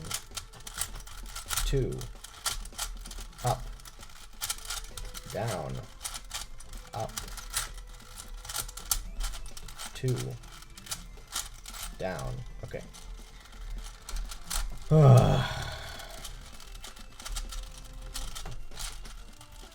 And my parity algorithm for this, unlike 4x4, which actually solves the parity, there's a bunch of different parity cases. Technically. Oh my fucking god, I forgot what turn I was doing. Okay, I'm just swapping this edge. there's a bunch of different parodies that you can get involving that one twisted corner. So I picked the easiest one to learn, and I learned that one. And then I just solve into it all the time, which of course leaves me with... Oh my god, just turn! Which of course leaves me with still one unpaired edge, but it's okay. It is worth the marginal memorization save. It's funny, I'm talking about saving effort on memorization, and then I'm also talking about 3 blind, which is, it's all memorization. But it's like a different type of memorization. It's a different method, different skill set. Okay.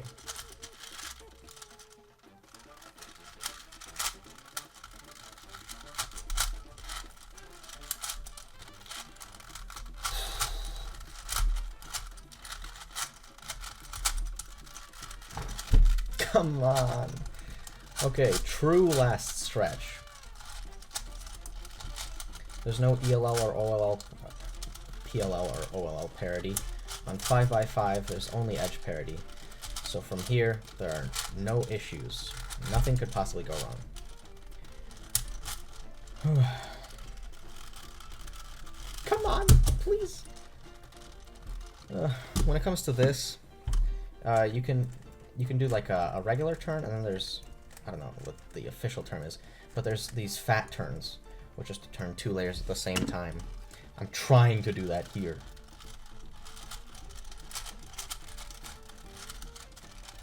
Ugh, okay.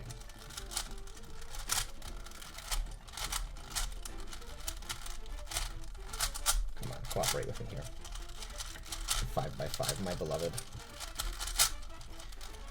Oh, how long did that take? I say that, but I'm not done yet. This is a J-perm. I'm not gonna bother. I don't want to risk having to start again. I am... The lactic acid, it's flowing.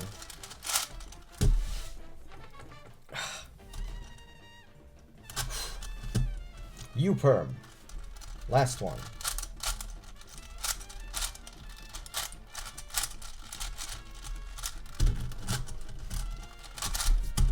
Whew. 5x5.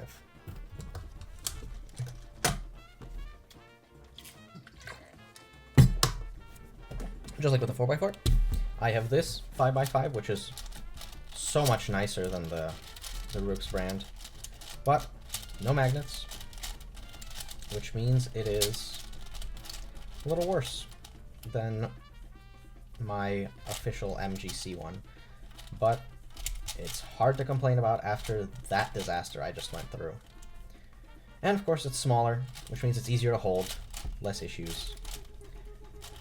Oh man, why did Rubik's brand even make a 5x5? Like they should have known it would be a bad idea with their cubing tech. Okay, there's that. Let's see how many of these I can preserve. Immediately broke that edge. It's okay, whatever. It's not as big of a deal here because it's easy to solve. Or less that it's easy to solve and more that it's not painful. I can definitely feel, since I solved the 5x5 a lot, I can definitely feel that this one is much worse. I'm trying to do stuff that would work on the MGC, but isn't working here. Which of course is thanks to the magnets. Magnets are aligning. Technically you don't need to do this, but I like to do it for my visual clarity. Ugh. Pieces are turning that I don't want. Do I have a blue in? Okay, these two would be nice, but I'm gonna skip that for now. Because I have these 2 edges. And I might as well solve them now. Beautiful. And that sets me up to do these. Which is cool. Since I'm slicing this way anyway, I can just put this one here. I generally try to preserve the centers so that I don't need to redo them, but sometimes it just kind of gets out of hand. Okay, green, yellow, where are you? There you are.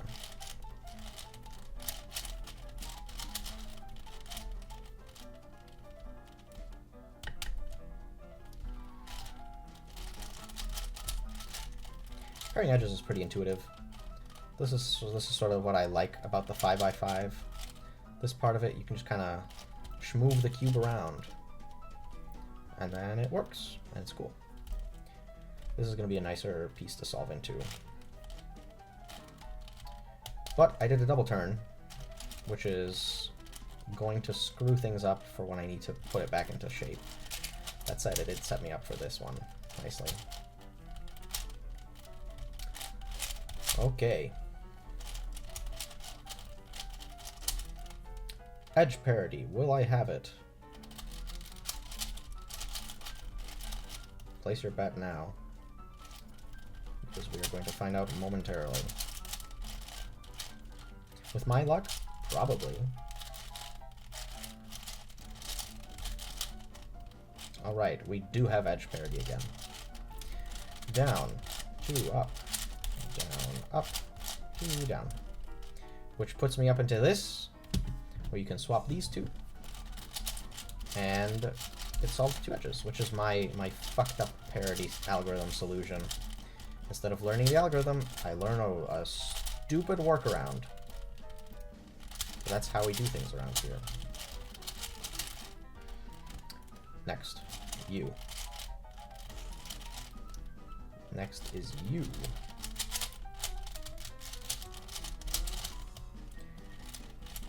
Okay. How many F2Ls have I done in this video? Yeesh. With this one, I am confident enough to do a arm.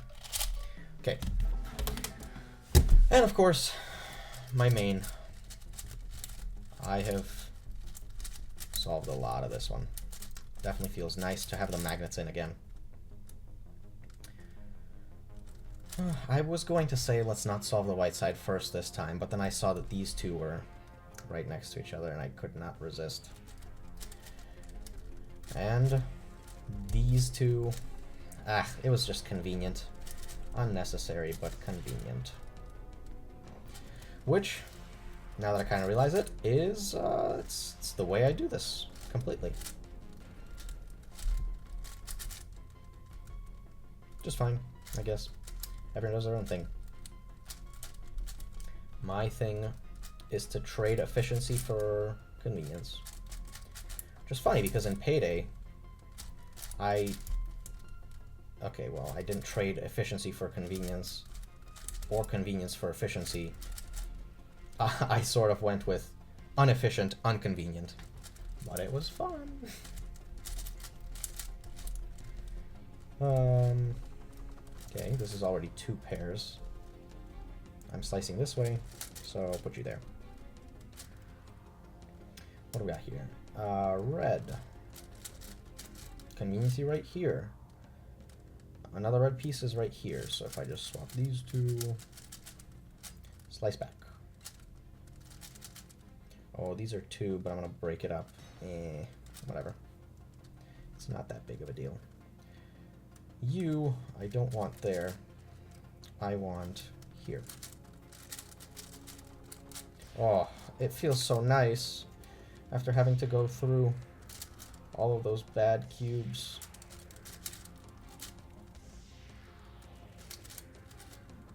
And of course, I didn't even do my worst one, which is the Soviet one. This is nice. I'd rather not break it up. Funny, I'm going to break it up anyway. It's just a different one that looks similar. Okay. Okay. And it's back together somehow. It is what it is. Works out. Because when you do it like that and slice back with stuff, then you end up with not having to repair your centers, which saves you on a nice little step. And no parity. Woohoo! We did it.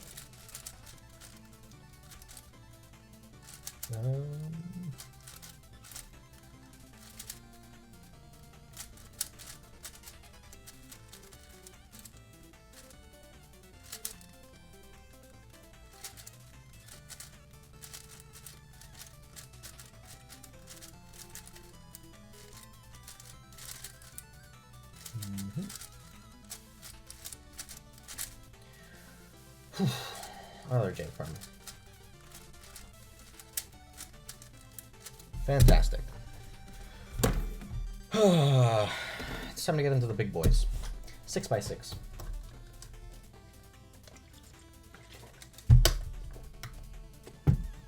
Six by six can have 1,000 fucking different parodies. It's a mess. And also, as you get bigger, the cubes take longer to solve. And they're not like linear, because when you increase the size, you get, well, not quite exponentially more pieces, but you get a lot more pieces. Which means every step, not every step, the last step is just solving it like a 3x3, but every step in between that will take much, much longer. And of course, it's going to be very apparent on 7x7, which is the biggest one I have. I do want to get a bigger one just for special occasions. Probably going to be 11x11. Mainly because it has a center. The thing about even cubes is that they don't have a center, which makes them annoying. And it also means that they have more parity. So even though it is an 11x11, and it has more pieces than a 10x10, to my brain, it feels nicer because it doesn't have as much parity.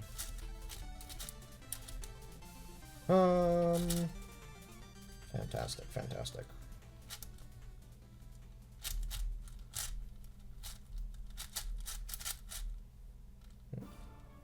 I'm starting to hallucinate pieces. It's weird. I'm like seeing a black piece. Ooh, weird. It is 3:40 a.m. I did not think it would take this long. How long is the recording? 2 hours. Great. And I still have the 7x7 to solve. It's okay. I don't regret my choices.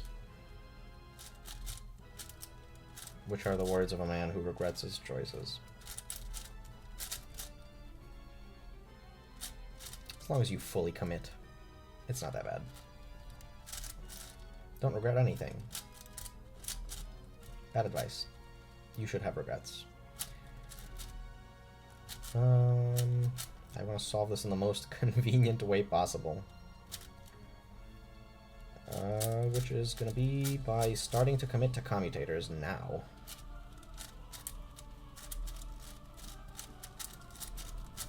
And again, the bigger the cube, the easier the commutators, but also the more of them you have to do.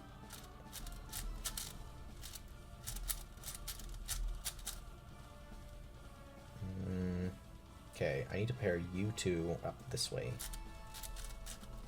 I moved 2, right? Okay, move 2 layers.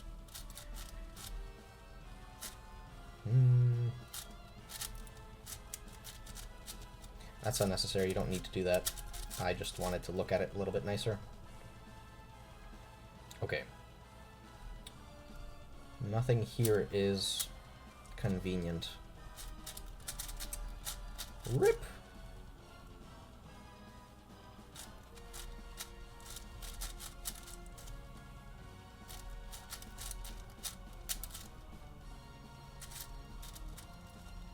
I think that is, yes, that is what I want. I didn't really pay attention when I put it in. Okay, now I just want to switch these 2 centers. Right. Perfect. Edge pairing. The good thing is I don't have like 7,000 6x6s, so I don't have to solve a lot. Just one. Out of the n by n's, I think 6x6 is the one I solved the least. 2x2 is just very quick, So you pick it up, put it down, done. 3x3, I always have it with me. 5x5, my favorite event. So, you know, I do that one a lot. 6x6, meh. 7x7, I solve because it takes a while. So, you know, if I know I'm not going to be doing anything, it just gives me something to do. But there's no real niche for 6x6, and it has a lot of parity. So, yeah. Not really something I do much. Where's this green-yellow piece? Is this it? Okay. My eyes are starting to get tired.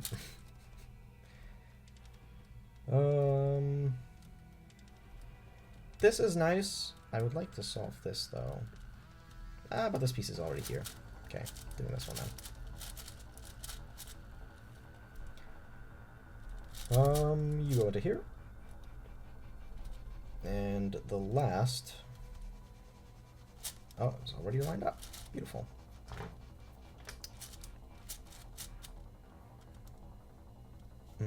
This is cool. We're going to completely ignore the side I was solving and solve that instead. Okay. Somehow it worked out. And it's all the centers are still in the right places. Because sometimes when you solve them out of their places, then they end up somewhere else. And then you just have to make sure. Especially on 6x6, because you've got 4 layers that can slide around. 6x6 just isn't very fun. It's too much, and you don't get much reward for it either. Let's see. What's our parity status here? We can solve you into here, and you into here. Okay, so we've got 5... Oh, no, we don't.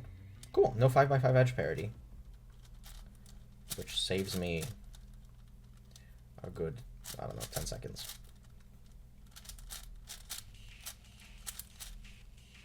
Also, the bigger cube you get, the more likely it is to pop. Just to say all the pieces just come apart. Which means I naturally turn it slower than I would for something like a 3x3. And I solved that wrong. Which also slows down the process. Okay. No OLL parity. Last question. Is there PLL parity? No. It's a JPerm.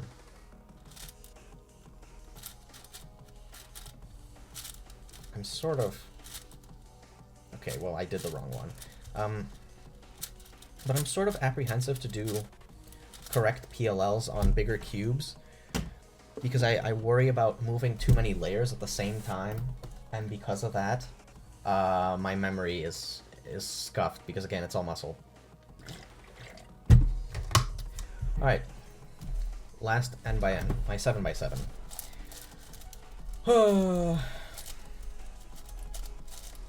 I don't even know how long this is going to take. I don't do timed solves on this. My estimate... Let's see. What did 6x6 take? Like 5-6 minutes? I'll say this one will maybe take like 10.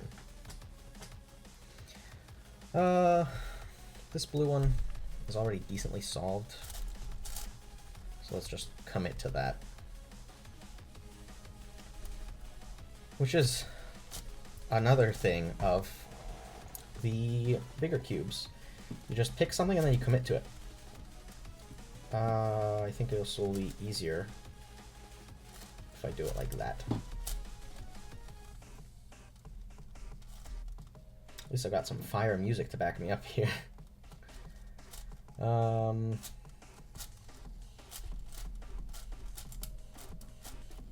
This is not quite what I wanted. It's okay. I'll just give up and do commutators already. Okay, well, for this one, it'll be just more convenient to do it here. No commutator needed. Let's see, can I get 3 of these in place? I'll need you, and another one.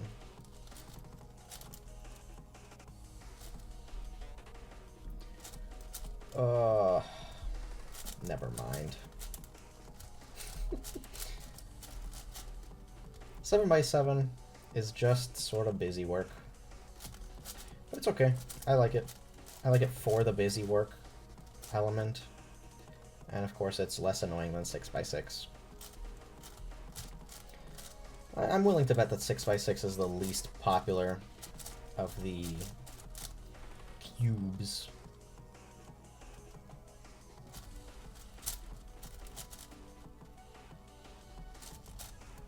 Because again, too many parodies.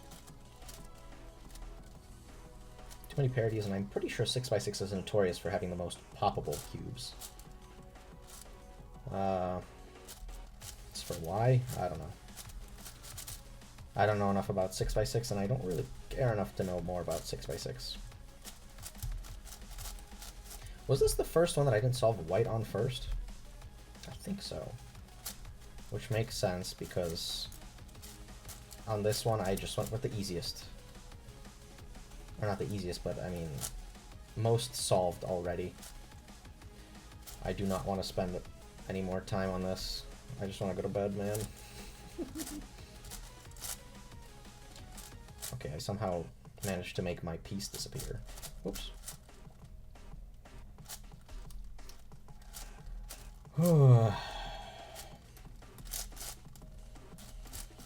How long is this video gonna take me to upload? Yeesh. My internet is dog shit.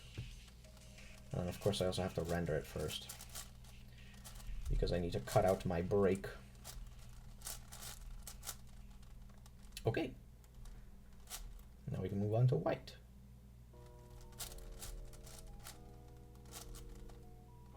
Hopefully I don't just fall asleep mid-solve.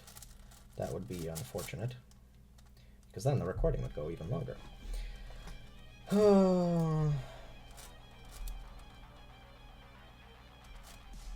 This is almost solved, actually. I'll just steal this bar. I do need to put in U. Actually, I have 2 bars I could potentially steal here. Whatever. I'll steal this one first. And then second, I just need to patch up this hole.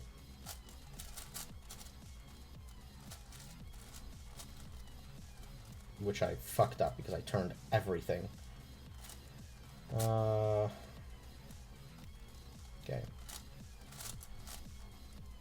Right. Perfect.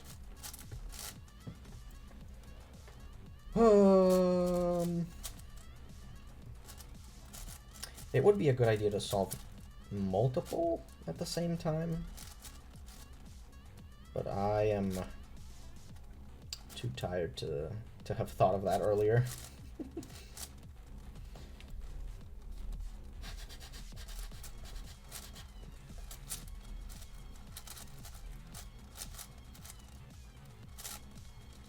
Okay, 3 centers left.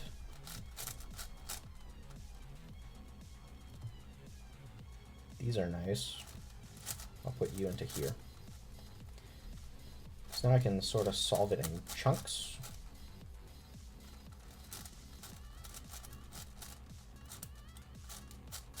Beautiful. Almost forgot where I put it.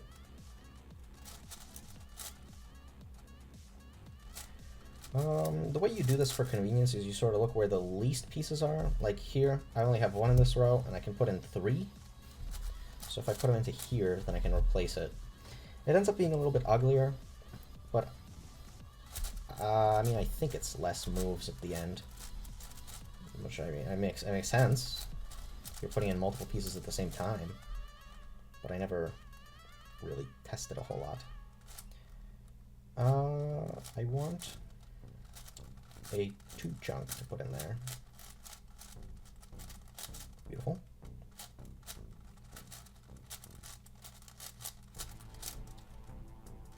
I wonder how I'm on time. I'm trying to speed run here, so I haven't looked at the clock.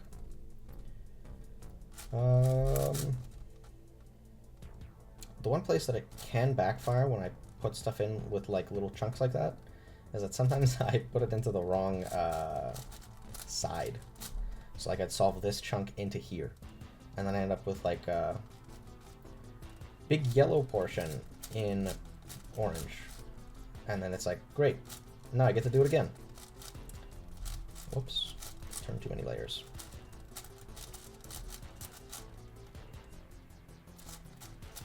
Okay.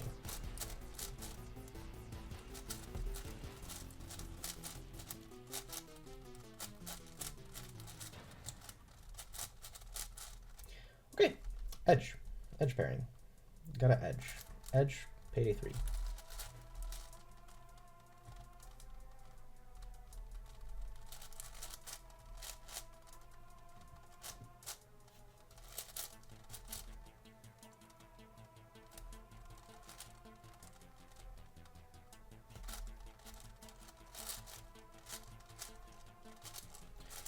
I'll just switch this now. Technically, I could wait to see in case I can preserve it for a parody, but I just want to look at it and see it be nice, so that I at least feel like I've solved more than I have. And immediately I regret it because I could have swapped 2 with here, and I'm clearly going to regret it again, but come on, learning from my mistakes. Get real. Do I want red or blue? I guess I'll go with blue.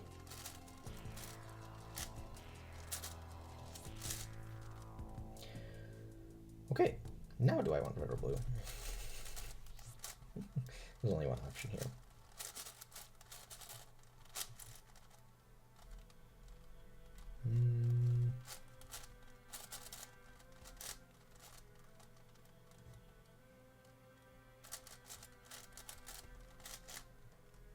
I do want to be cautious. Sometimes I can fumble it and screw up the centers, which means back to center pairing, and that I don't want to do.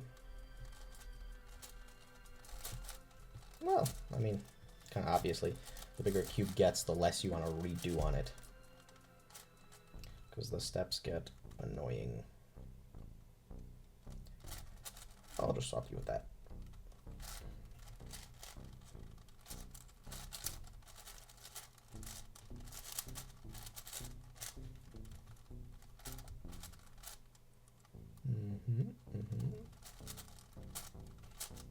Perfect.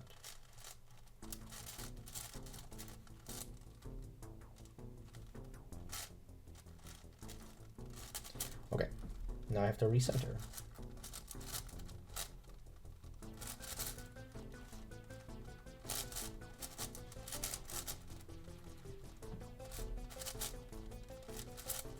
Oh, see there, I almost put a bar in where I shouldn't have. Okay, center is back in place. Last set of pairs.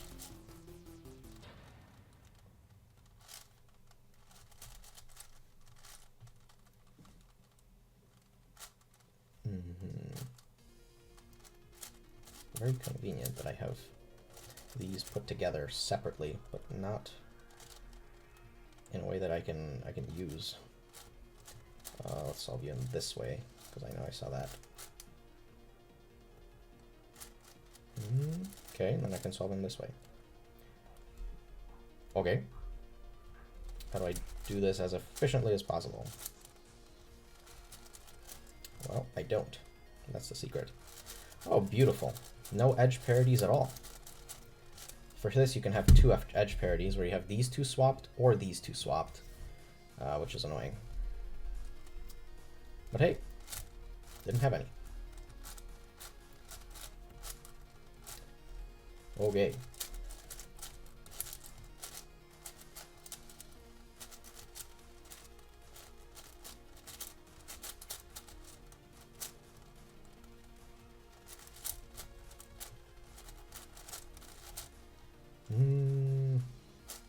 Sledge. Sledgers are generally a little more awkward than 3 movers, but sometimes they're more convenient. And this is a Y-perm.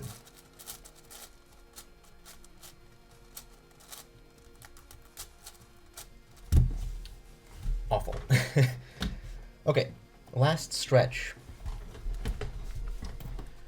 If you're tired of seeing just regular cubes, the Axis cube. This is a tricky little cube because it gets messy fast.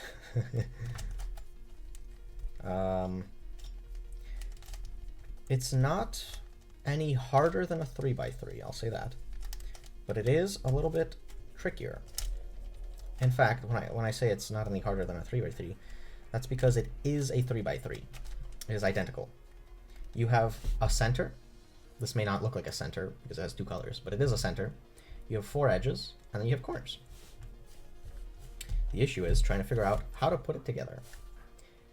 Let's go with this. I just need to swap these two centers. And I think that will still be fine. Yeah, I'm gonna have to rotate. Actually, is this a rotate situation now? Let's see. Sometimes this turns a little weird. Okay, it's fine, didn't need to rotate. What goes in here? In here will be orange-green. And then I need something yellow, yellow-green, probably. There we go. It's in wrong, though.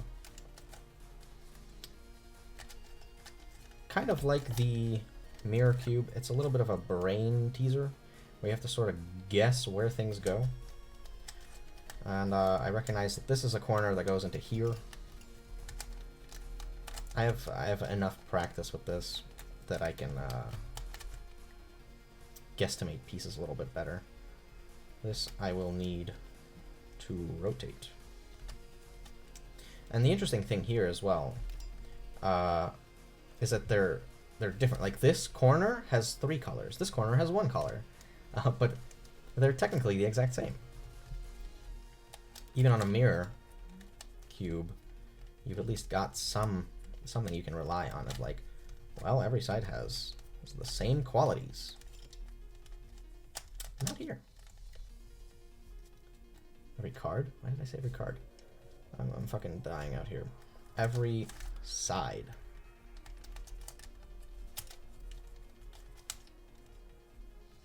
Okay.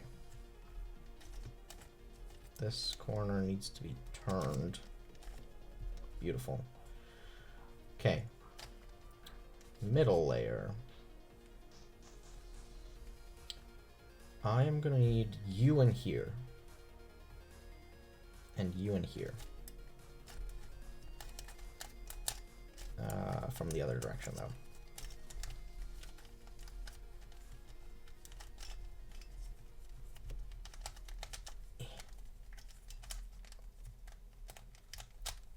Excellent. Okay. And I think that removed something? Right, okay. It removes this one, which I can just stuff in there beautifully.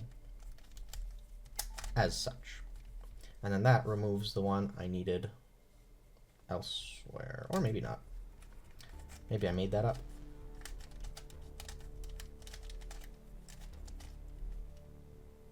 Okay. I think this is what needs to go in here. It appears so. Good. Okay. So now, that is F2L. Now I just have to solve this last layer here. This is where it gets tricky. Let's see. You are wrong. Actually, no, this would be rotated. If this is rotated... No, you're still wrong. This piece...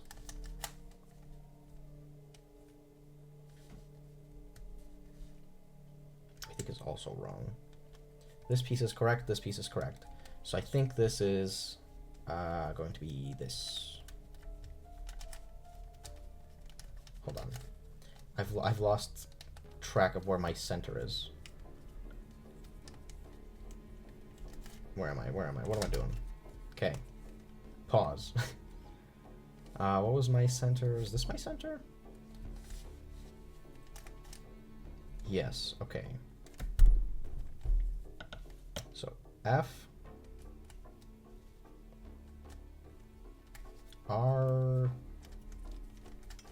U R prime F prime. Okay. Now this lines up. This. Does it line up? Did I do that right? This is wrong. This is not. It's angled wrong. What about you?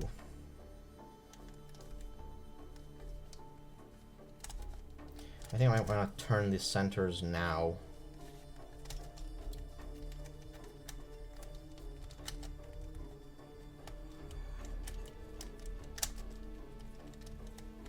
Okay. And what you notice now is that I turned the centers. Centers are twistable. It's just that on a regular 3x3 you don't see them because there's nothing there. But here, because there's two colors, you can see. So there is parity, pseudo parity, on this. Okay, does that help me? This is right, this is right. These two are wrong. Right? Yeah, absolutely. This one is in the right place, this is wrong. So I don't really need to twist this one back to see that this is in the wrong place as well. Okay. F. No, that's just the F layer. I need wide F. Or do I just do narrow F? Regular F then, whatever. It doesn't mean I'll have to do it again. Okay, now I need to find the bar. Which sounds like something an alcoholic would say. Okay, this piece is right, which means this piece should also be right. Yes. Okay.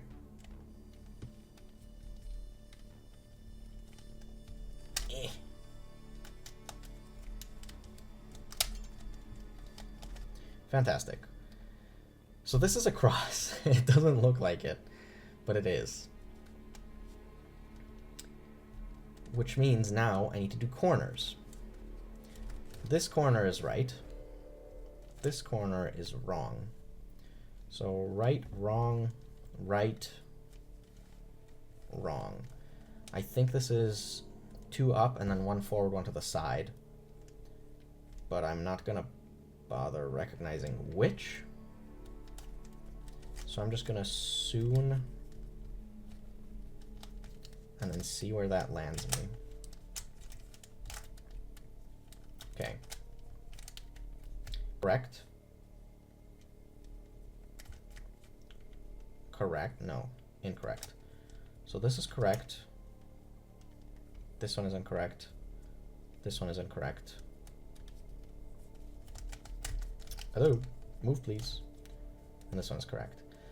Okay, so this needs to be twisted this way, this needs to be twisted this way, so they're both facing forward, which means I think I can do this, which will set me up into another soon. Let's see, you are wrong. You are wrong. You are wrong. One of you has to be right. Right? Certainly. Certainly one of them has to be right.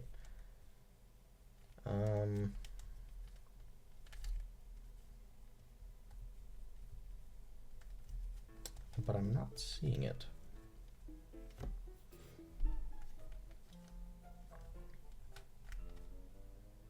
Okay. Well, time to hit up a soon again.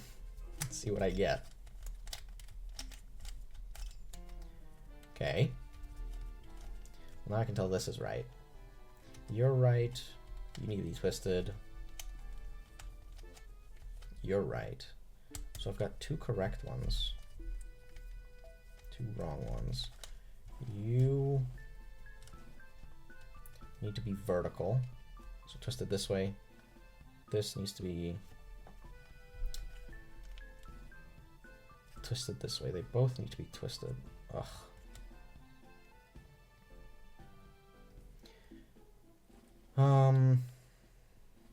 No. This is correct. These two are right. It's these two that are wrong. Okay, which way do you need to turn? No, this one is right. This is the fucked up part of the axis cube. This is right. This is right. I've got two opposites that are right, which is the bad case. Of course, unless they're all solved. You're right. Okay, this matches this side. This matches this side.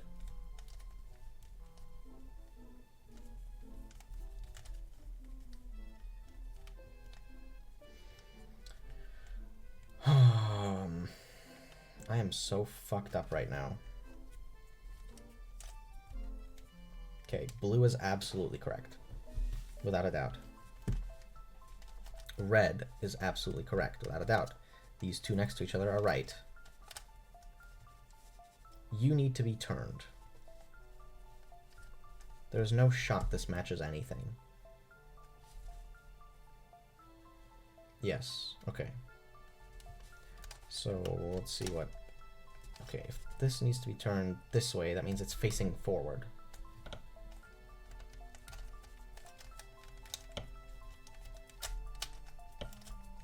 Which sets me up into another soon.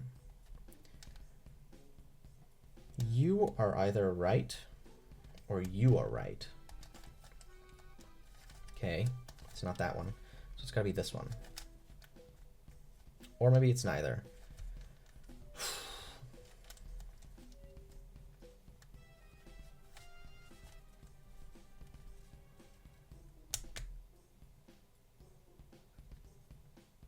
It seems like none of them are right.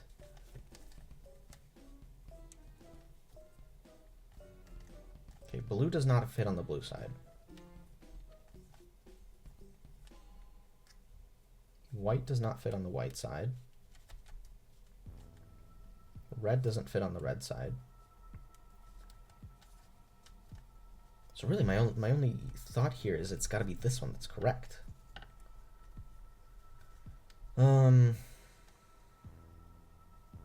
That doesn't seem right because I think maybe one of them was only lying down. But then that means that there are two solved ones.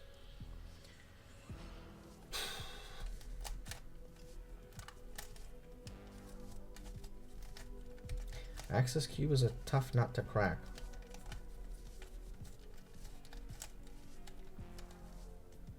Okay, how's that look?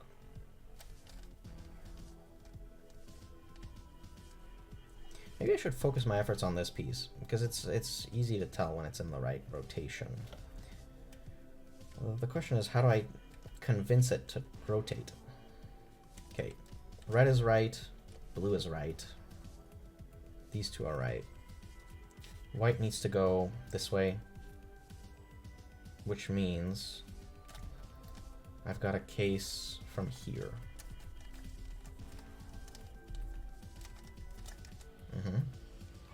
And now this should be a soon. Like I said, this needs to be rotated clockwise. This needs to be rotated not at all. This needs to be rotated clockwise. So this needs to be clockwise. They all need to be turned clockwise, which means I am in a soon case. Right? How do you need to move?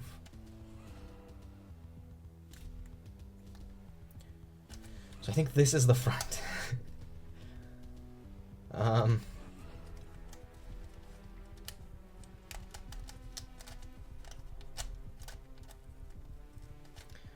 Okay. I think that's correct. Okay, red matches red.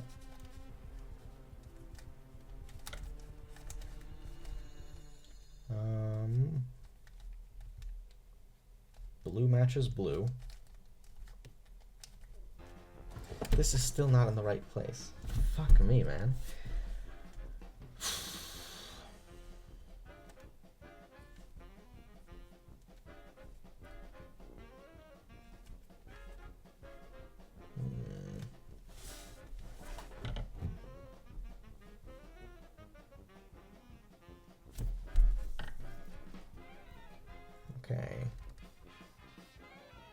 the end of the day, these two will be swapped. So this needs to be vertical.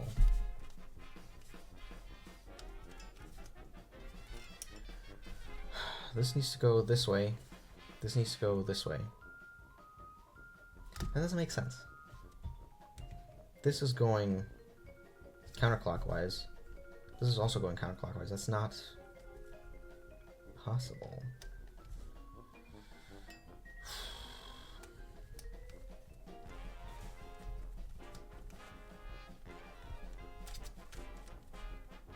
Okay, red and blue match.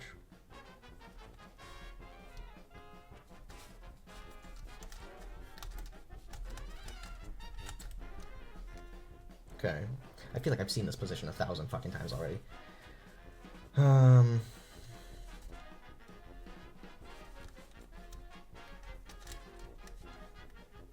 Blue is wrong. Red is wrong. White is wrong. None of them are right. How did this end up happening?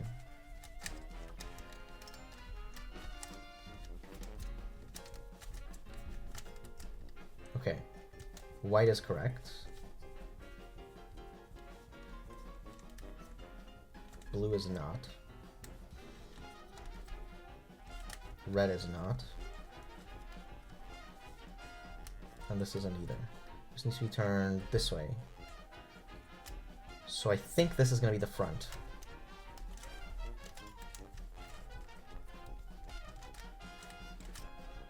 Okay. Red is correct. Green is correct. White is correct. Blue is correct. Bingo.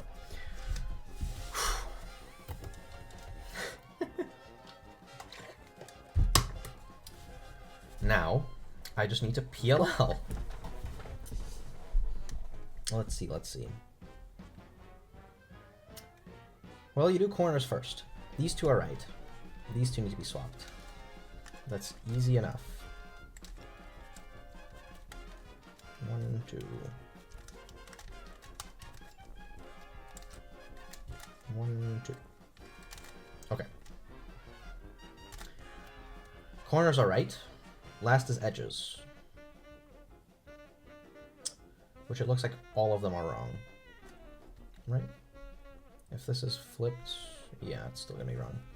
Okay. That was 2 turns, right? I don't want to screw up now. 1, 2. 1, 2.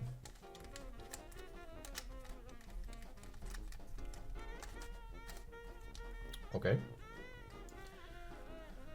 So now these are solved, which means that that goes into the back. And I'm rotating this way. So 1, 2. Rotate. Hold on. What am I doing? What did I do? It's weird because the axis cube kind of wiggles around a little bit. Okay. Back is right. 1, 2.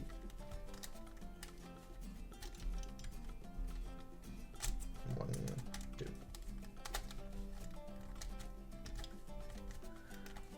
Okay. Last step.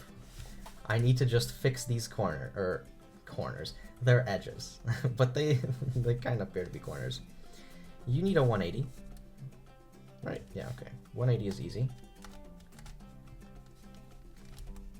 You just spam R's and U's until it just gets into place.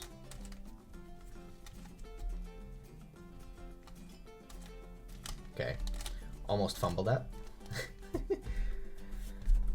U also need to be turned 180.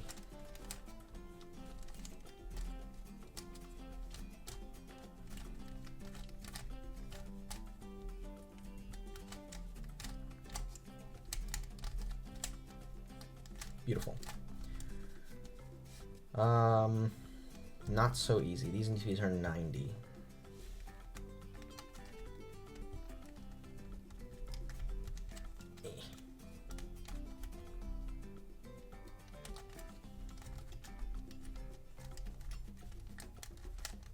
Okay. And the last one.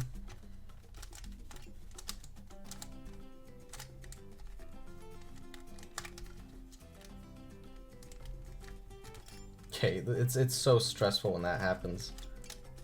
The cube just doesn't really want to turn how you ask it to. Oh, it's happening again. Please behave.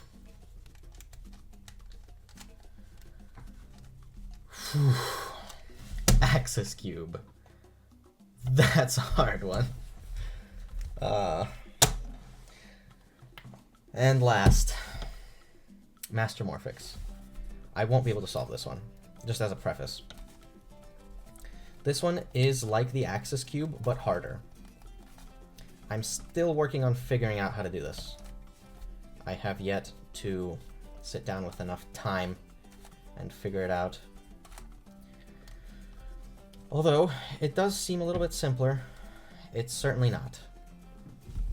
The issue in this one stems from the fact that corners and edges look the same. Like, these two are edges, and this is a corner, and these two are centers again. Oh, it's rough. This one's rough. This is already kind of solved, so let's work with that. Okay. It just needs to be flipped this way. Beautiful. Blue.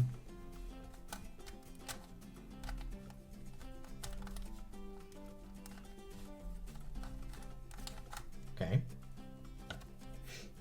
Next, I need a little green. These are the problem, really, because you can put them in any direction, and they look identical to each other. So you don't really know what you just did, and I think that's the source of parity, and I'm not sure how to fix parity on this.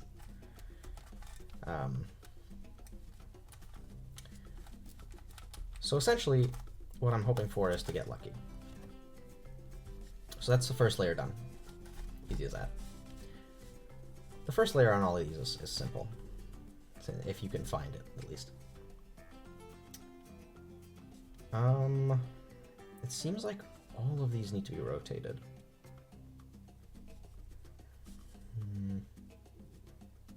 Right, this is going to be turned face. This is going to be green, green, red. Okay, which means I'm putting you in.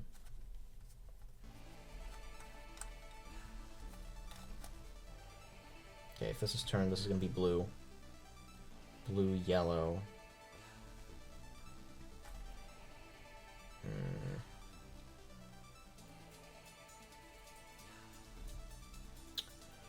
Okay, this is going to be blue facing this way. I don't know what this is going to be facing. If blue is facing this way, then red needs to be here. No. This is flipped. Okay, let me just manually adjust it. Actually, that's not going to adjust it. I have to adjust it from here.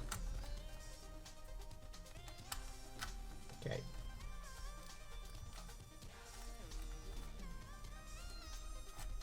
Now, the question, did I turn it the right direction? No, it does not seem so. Okay. Item number 2. I have to be so cautious with these middle moves. Okay, this is... okay, it lines up to the edge. Beautiful. Next. Is this piece right? I'm having a hard time convincing myself that it is.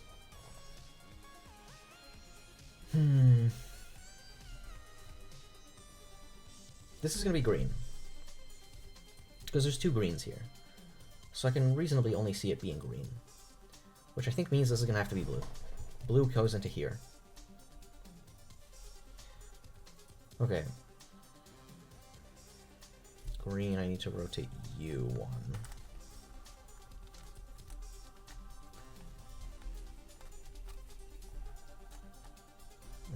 Other direction. direction, I think.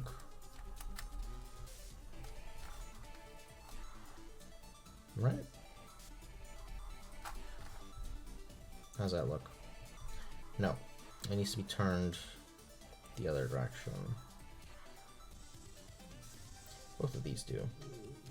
90, 180. Or is this right? No, it can't be.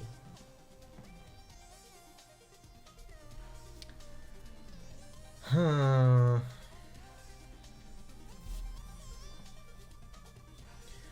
Okay. If I have this layer, the next layer will be this one. And here, is it possible it's in the wrong place? Let's see. 1, 2, 3, 4. I don't think so. But it's so weird. Could it be this, and then all of these need to be flipped?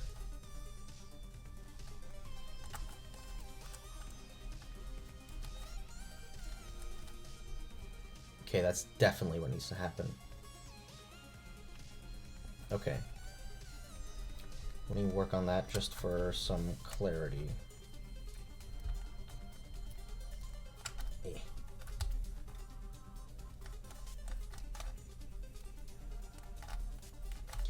Okay, that's in the right place now. So I need a blue edge in here.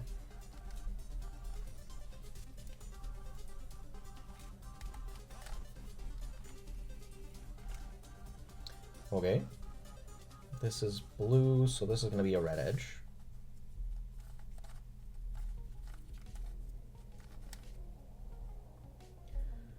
Okay.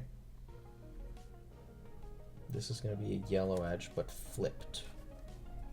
I already have one in there, but it's not right.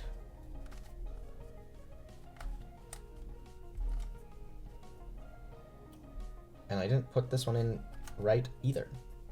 Let's see if I can put this one in correctly. Okay. That one I think is right. Beautiful. Last layer. This is where the issues come in. Is this right? No, this is flipped. Okay, let's see. Does that make sense? It does. Perfect. 90, 90, 90. These all need to be 90. I guess it would make more sense to start with that one, wouldn't it? Because it only rotates this one and this one. Or at least the one algorithm I know for it.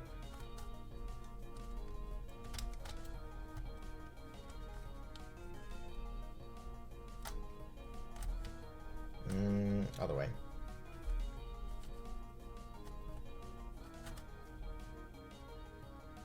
No. Well, that can't be right. This is it.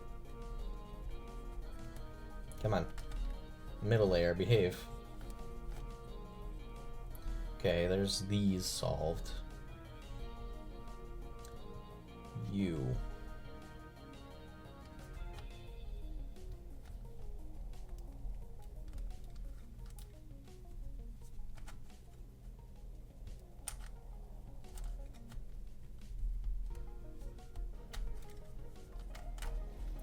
Okay. Last one is you.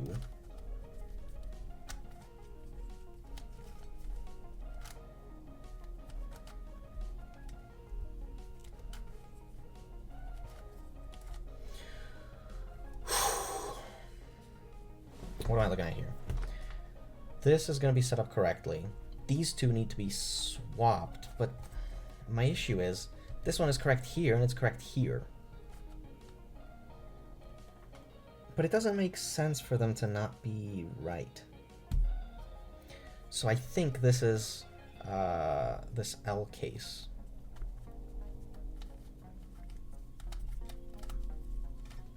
Now I should have a line case. Okay, this piece is right. This piece is right. So I think this is the line.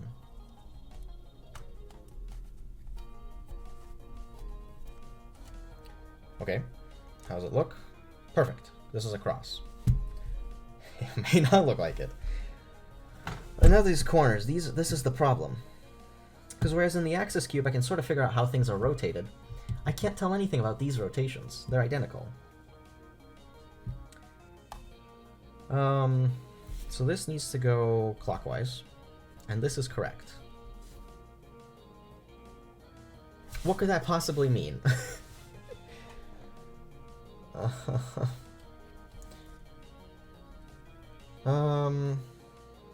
What I can try, my two guesses, I can try a soon from this direction, and I can try an anti-soon from this direction, and see if it fixes this.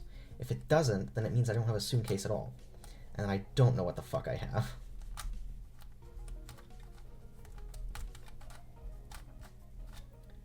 Okay, how does that look?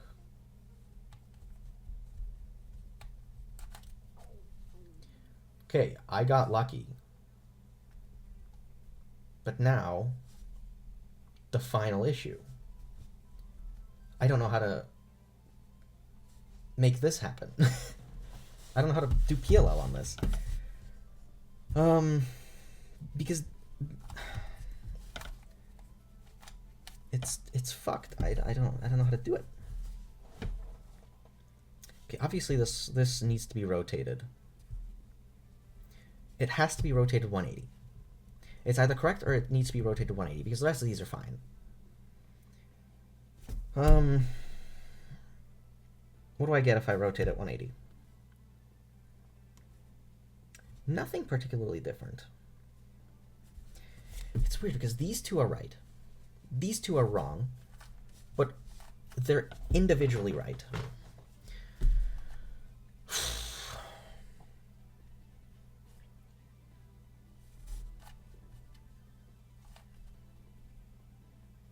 Let me just see what I get if I rotate 180.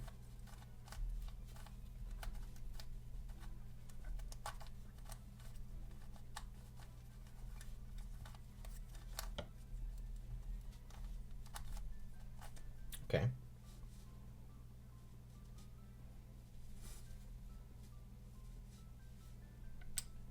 This seems like it did more harm than good.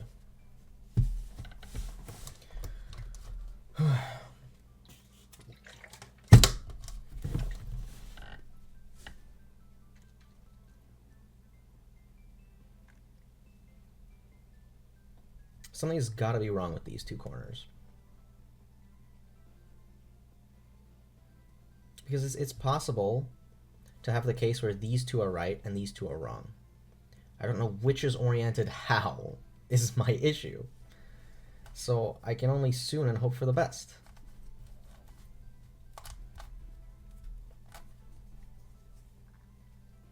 Okay, hilariously, that looks better than before, but I know that it's wrong. Let's see. This needs to go clockwise. This needs to go counterclockwise. Which means nothing. It doesn't mean anything. Because if the opposites, you can't soon into a soon.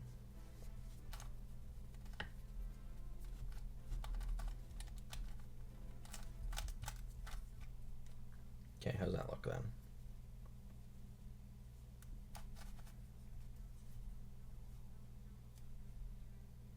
This needs to go clockwise. This needs to go counterclockwise. So that didn't do anything. How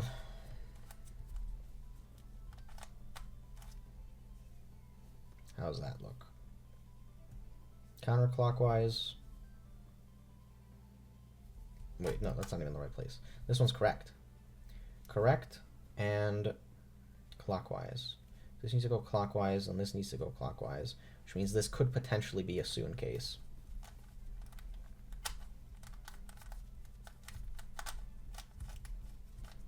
Okay.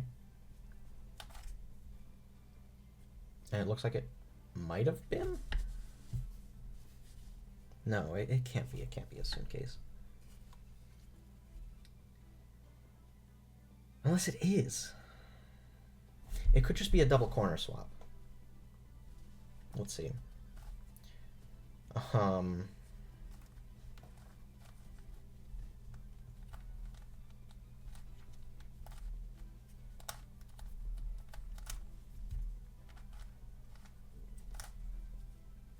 Okay. What does that give me? Okay, these two corners are right.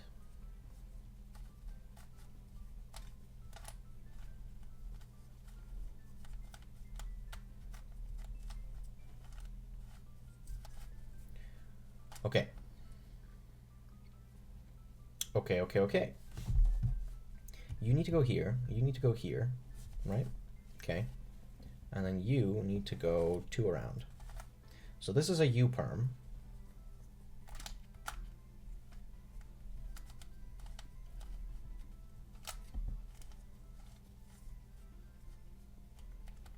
This is looking good. Okay.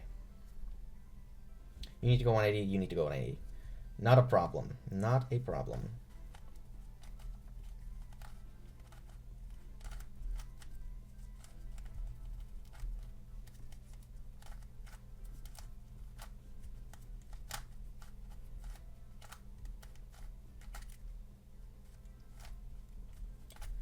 Okay.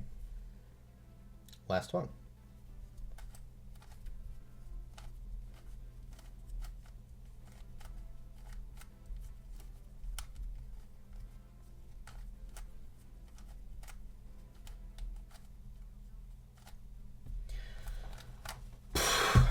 That is the first time I've fully solved the Master Morphix.